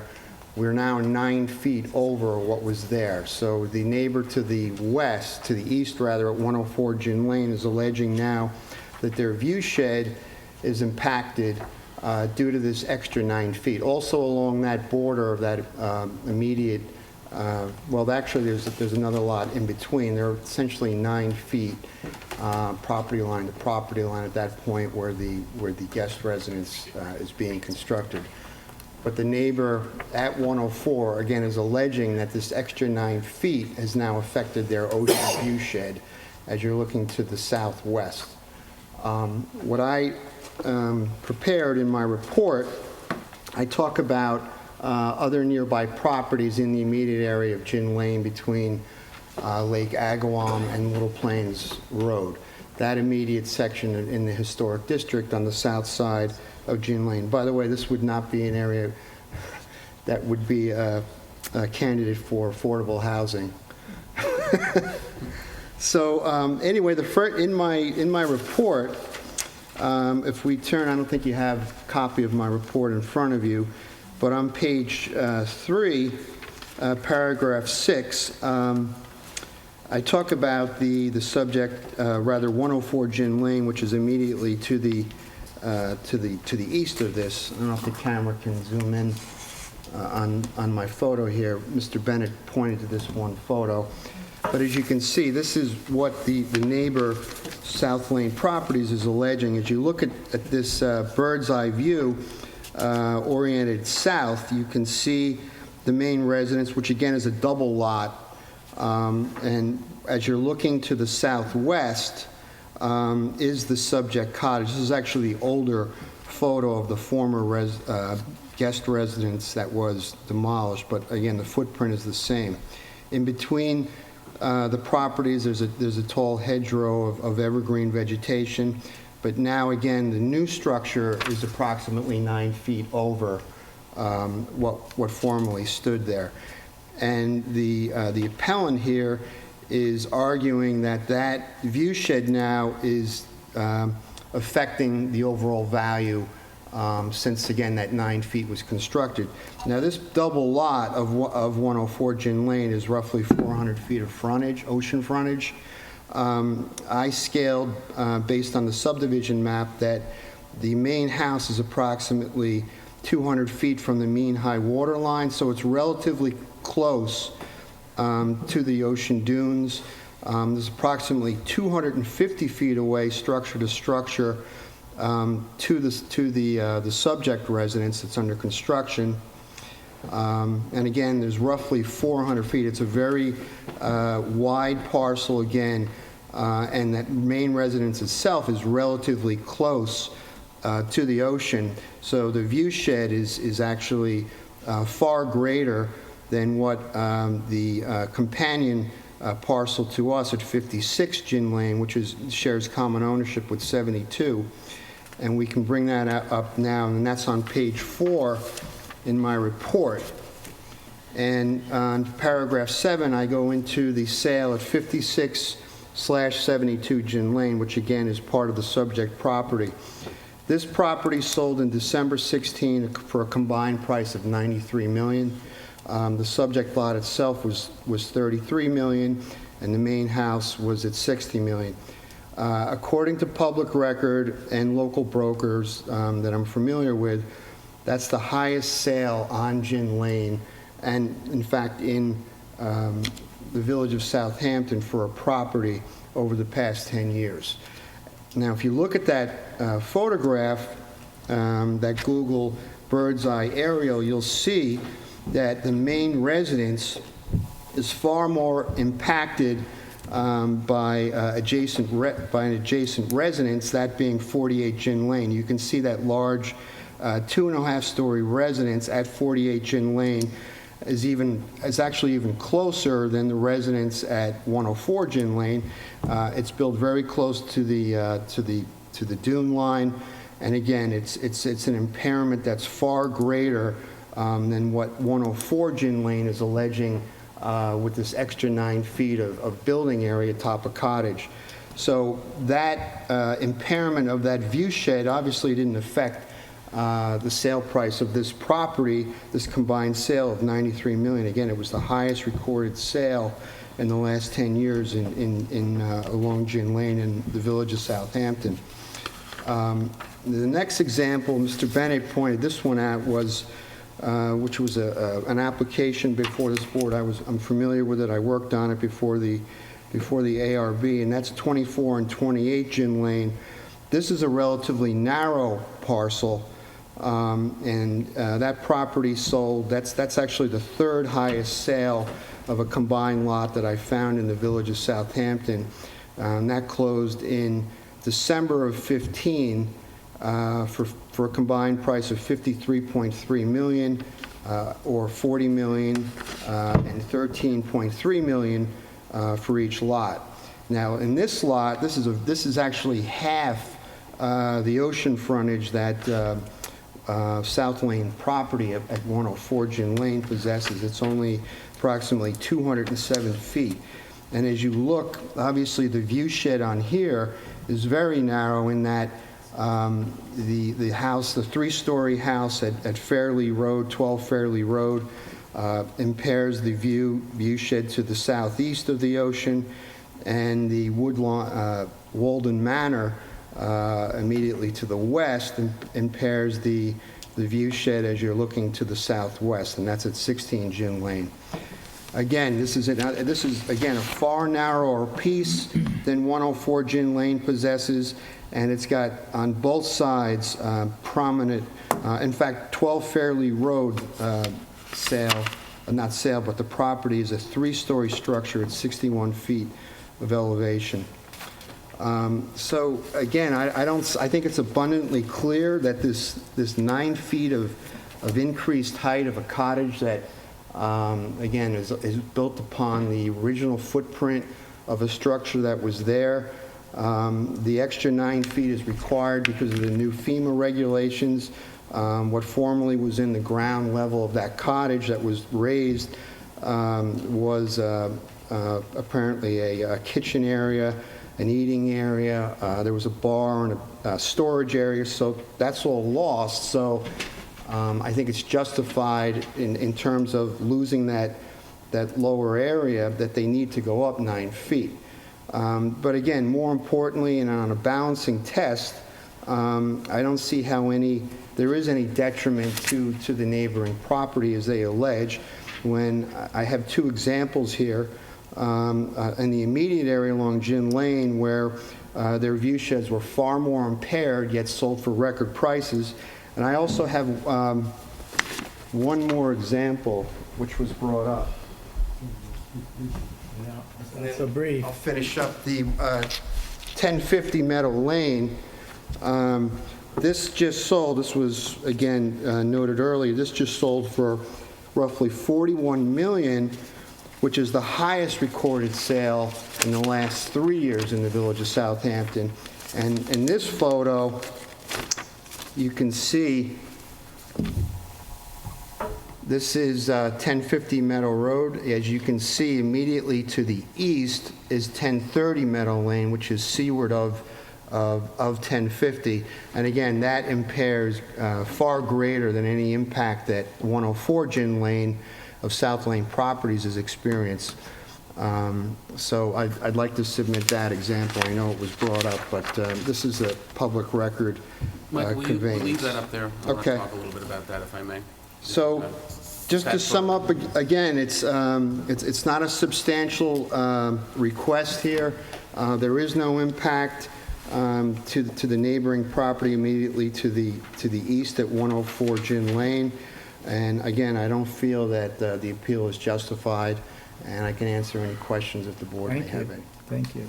Thank you very much. Would you leave that photograph up there? I'm very familiar with every one of these matters, having handled the transactional aspects of each one of the properties that Mr. Lynch spoke about. I want to talk to you a little bit about 1050 Meadow Lane, which is not apparent from the survey. And I give you this testimony as an officer of the court, and with the understanding that you will rely on it. Not only is the house at 1030 Meadow Lane in front of the house at 1050 Meadow Lane, but the Coastal Erosion Hazard Law does a strange thing as it travels west, such that, and we will give you a demonstration of this at the next time, that the building envelope for the house to the west, the lot to the west of 1050, is currently the structures to the out past the 1050 Meadow Lane property. This is one of 3 lots that the late Mr. Dr. Sillerman owned. But not only that, but the building envelope, it pushes out well to the south of the 1050 Meadow Lane. I'm well aware of the fact that the purchasers of this property, because I handled the transaction, were aware of that, and that was not an impediment to their purchasing this property for the highest price in the village in the last 3 years. I do want to read you, since this is the crux of this matter, what John Foster said, because it tells the whole story and why this application before you should fall on dead ears. It's a page and a half long. It's well worth hearing, and I want it in the record. We would like to analyze, this is an August 30th, 2016 letter, which I gave a copy of it to Mr. Gibbons, and he failed to do anything within the required 60 days. We would like to analyze the potential to construct a new two-story residence in the same location as the existing residence at 72 Gin Lane, Southampton. Now, by the way, this was I obtained from the building department before, what was the purchase price, $33 million was expended on 72 Gin Lane. Our review of the village records reveals that in 1989, an application was filed with the Zoning Board of Appeals to permit the construction of a 2-story or 2nd story upon the house at the subject property. The applicant's request was denied, and the Planning Board incorporated the Zoning Board of Appeals denial within a declaration of covenants associated within a 3-lot subdivision. Again, stranger to this covenant. The Zoning Board of Appeals determination was overturned by the Supreme Court, Suffolk County, in 1990, and the village appealed. Guess what was in effect in 1990 in the village of Southampton? Not only your dune crest setback, but your coastal erosion hazard law. The coastal erosion hazard law was the model law that was drafted by the Suffolk County, the New York State Department of Environmental Conservation was adopted by the village in 1989. In 1993, the Appellate Division upheld the Supreme Court's determination. As a result, an amendment to the covenants required by the subdivision was recorded. The revised declarations provides and follows: there shall be no expansion of the building ground area coverage, which we're not doing, or footprint of the said existing residence on Lot 3. If an expansion of said building's ground area coverage is proposed, said building should be moved back 100 feet. So if they want to build something commensurate with the neighborhood, a 15,000 square foot house, they got to move it back 100 feet. That's not what's happening here. Again, this could be a much larger house built on this property if it was merely moved back 100 feet, but the applicant kindly chose not to. In 1999, Mr. Flanagan, Flanagan submitted a memorandum with your office confirming discussions held regarding this property. At that time, Mr. Flanagan confirmed that the existing house could be elevated to comply with FEMA regulations and a second story constructed without the issuance of a variance. Back in 99. The proposed second-story addition would be consistent in size to the addition originally contemplated in 89, however, would differ in aesthetic design in terms of layout and roof profile. In 2003, the house on this property was demolished and a new one-story house with a fully finished cellar was constructed in the same footprint as it was originally located. I want to take a second here. I've been in this cellar, basement, or whatever it is of this house. You walked in, there was a full-service professional kitchen, a dining area, bathrooms there. It was for all intents and purposes, a full floor. We would like to confirm that it would be possible to construct a two-story residence in the same footprint as the existing residence. The proposed first floor footprint would not be expanded, and the proposed second floor would be designed so as to be consistent with the dimensions proposed in 1989. That is a 940 square foot second floor. However, as contemplated by Mr. Flanagan's client in 1999, the proposed two-story residence would differ in design. We would ask that you confirm whether the construction of the new two-story home would be permitted without the need for variance relief from the Zoning Board of Appeals. As discussed, a proposed residence on this property would be designed to comply with current flood elevation requirements. The existing residence is located within an area that is presently designated as a VE 17 zone. We understand, I'm almost done. We understand that a proposed residence would be required to comply with the recently enacted sky plane regulations or a variance from the sky plane requirements sought. We haven't sought any. We didn't seek any variance. We complied with the sky plane. As this property is a flagpole lot and the subdivision approval granted by the planning board designated the front yard as the westerly property line, side yard plane requirements found within the village code would be applicable to property line due south of the existing house, blah, blah, blah, blah, blah. Attached, please find a sky plane diagram prepared by Steve Lemansky demonstrating that the proposed two-story residence in the same location as the existing residence could comply with the village sky plane requirements, provided that you agree that no variance relief would be required to construct a two-story FEMA-compliant residence in the same location as the existing residence, which, by the way, is a new residence from what was there in 1999, and that is dimensionally consistent with the two-story residence contemplated in 93 as depicted in the sky plane. We ask that you acknowledge and sign below. And purportedly signed by John Foster. There ain't no way anyone could duplicate John Foster's signature. So that John Foster, that's what he said. And you know something? He didn't change the covenant. He did what building inspectors do all the time. When you go into the building inspector in the town of Southampton, the village, and there's a covenant on the property, they look at the covenant and they see whether or not the proposed house complies with it. That's what he did in 99. That's what he did in 2016.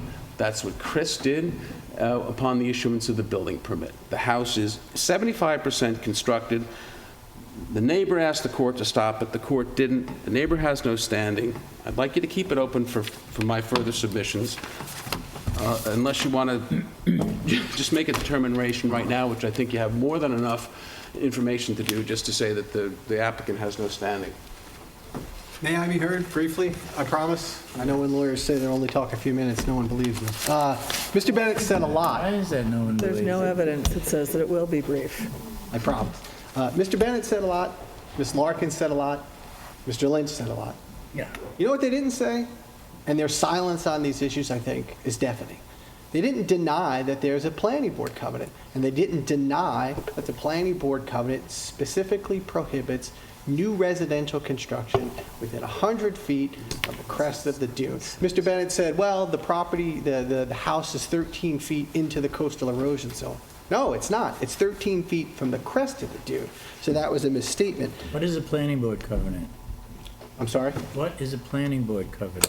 The planning board covenant is a covenant that restricted Just what there are the 1993 planning board covenant. When the planning board granted the subdivision in 93, After 4 years of litigation, they said, you can put a second story on the house, no new residential construction. Is it a planning board covenant or a covenant among the owners and such? It's a planning board covenant that was imposed on the property. Getting back, and Mr. Kirst mentioned it, and I certainly encourage you to read the Blyer and the Fleetwood cases that Mr. Bennett has cited, because they don't apply. In both of those cases, you had one property owner suing another property owner seeking enforcement of a covenant. We're not doing that. My client has standing under Village Law 7-712A as a person aggrieved. I'm not going to get into reading a whole heck of a lot, but I think it's important for the board to hear just a little bit, if you bear with me, on the issue of standing. Just give me a minute and I will find it. Yes. I cited the Haran case. This is what the court said in the Haran case on standing. Neighboring owners, nearby residents, as well as closely adjacent owners have the status as persons aggrieved within the spirit and intent of the village law insofar as it refers to taking of an appeal to the Board of Appeals. The spirit and intent of zoning, combined with justice itself, requires the broadest possible interpretation should be given to the words, such appeal may be taken by any person aggrieved. Even without proof of special injury or damage, I'm going to say that again, even without proof of special injury or damage, an owner of property has sufficient interest to enable him to appeal a determination. The Lashings case, which I also cited, court stated the following: on the face of it, without proof of special injury or damage, an owner of property has sufficient interest to enable him to appeal a determination permitting an unauthorized use of an adjoining premises. The right of nearby property owners to protect their interest in matters before the Board of Appeals and to have such proceedings reviewed appears in many cases. 7-712A gives my client standing. Okay, given your argument, if we were to agree that you have standing. We do, yes. So all we have to decide is if there's a grievance, if your client is aggrieved. Right, and Okay. they're aggrieved because the building permit and the coastal erosion permit issued by the building inspector was erroneous. My last point. But your point of agreement is a monetary loss. It is. That's what we're thinking about. Then. Right, but the last point I promised. He's the neighbor who was aggrieved. Correct. He's losing $5 million. I don't know what he lost today. But he doesn't need, I'm sorry? I don't know what he lost today in the stock market. I won't ask. He doesn't need to show special injury under 7-712A. We can, but he doesn't need to. And Mr. Bennett keeps saying. I don't know what special injury means. Special injury under the case law, under the Lashings case, under the Haran case.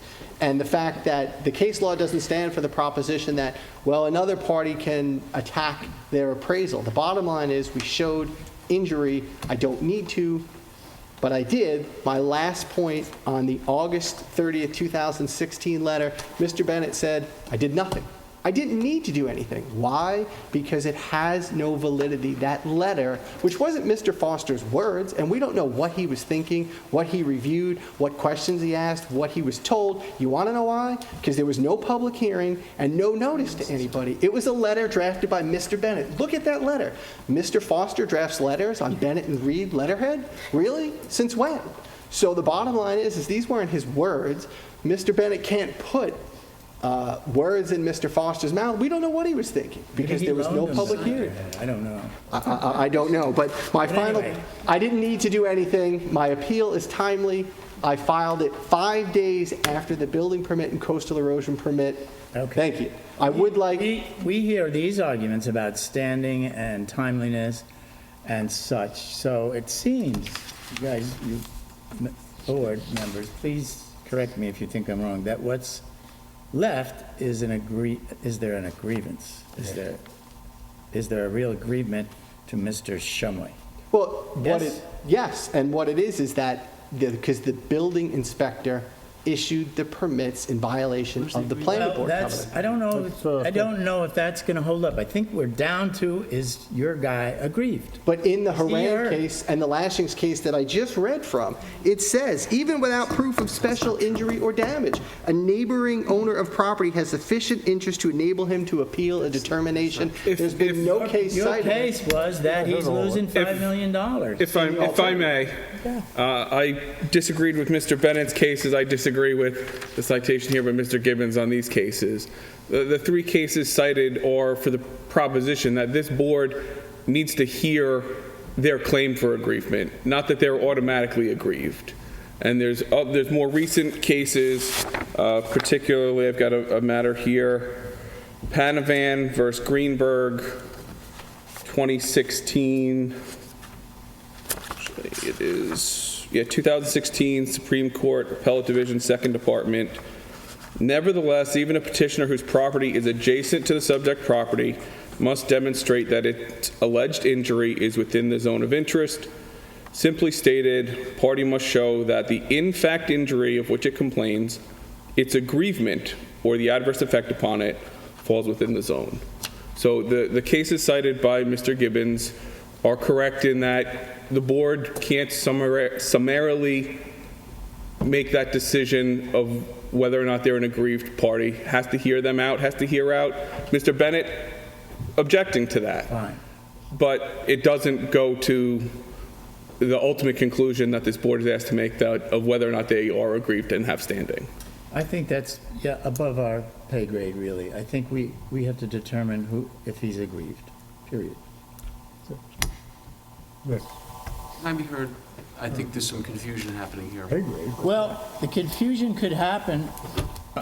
I mean, we're just country little zoning board folks here. Yeah, but you're being asked to You know, decide. you want to bring this to a higher court for these No, I don't. issues. But the village Yeah, law specifically gives I know you're saying your country, but the way the code is written in village law, you're the next stop when the building inspector does something that he shouldn't do. And yes, I don't think we can make the determination that he did something wrong. but that's what you're supposed to do under the village code and the village law. You're the appellate body over a village official. He seemed to lay out a good case for granting a building permit.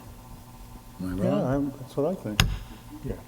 But it violated a planning Well, board covenant. somebody else can decide that. I want to know if the guy is aggrieved. That's really. Well, That's what it comes down to, yeah. Why don't we talk about it, deliberate, but is there anything more that we want to add? The only thing I'd ask is, again, I just got the submission. I need a week to put in written submissions as well. Other than that, the board can close the hearing. We'll hold it open, I think, because you guys like to argue. So- We do. Thank you. Sorry, Mr. Bennett. Okay. This issue of the Haran case, you have to hear this because it's critical. Haran case is a case from 1957. I was a year old. Why do we have to hear this? You have to hear this because, I'll tell you why you have to hear it, because what is being given to you is you're being sold a bill of goods. Haran was in 1957. Griffin was in 1954.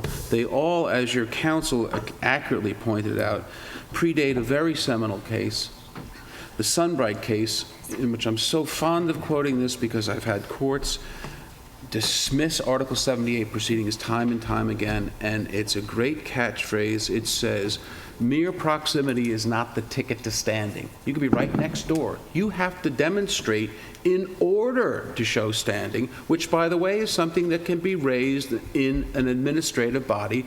That's a case that I litigated successfully. We had that, but on the other hand, we have Mr. Kurtz saying anybody should be considered to have a right to. I'm not saying that he can't come up here and complain, but you have to make a determination as to whether or not he's We are. Yeah, that's what we'll do.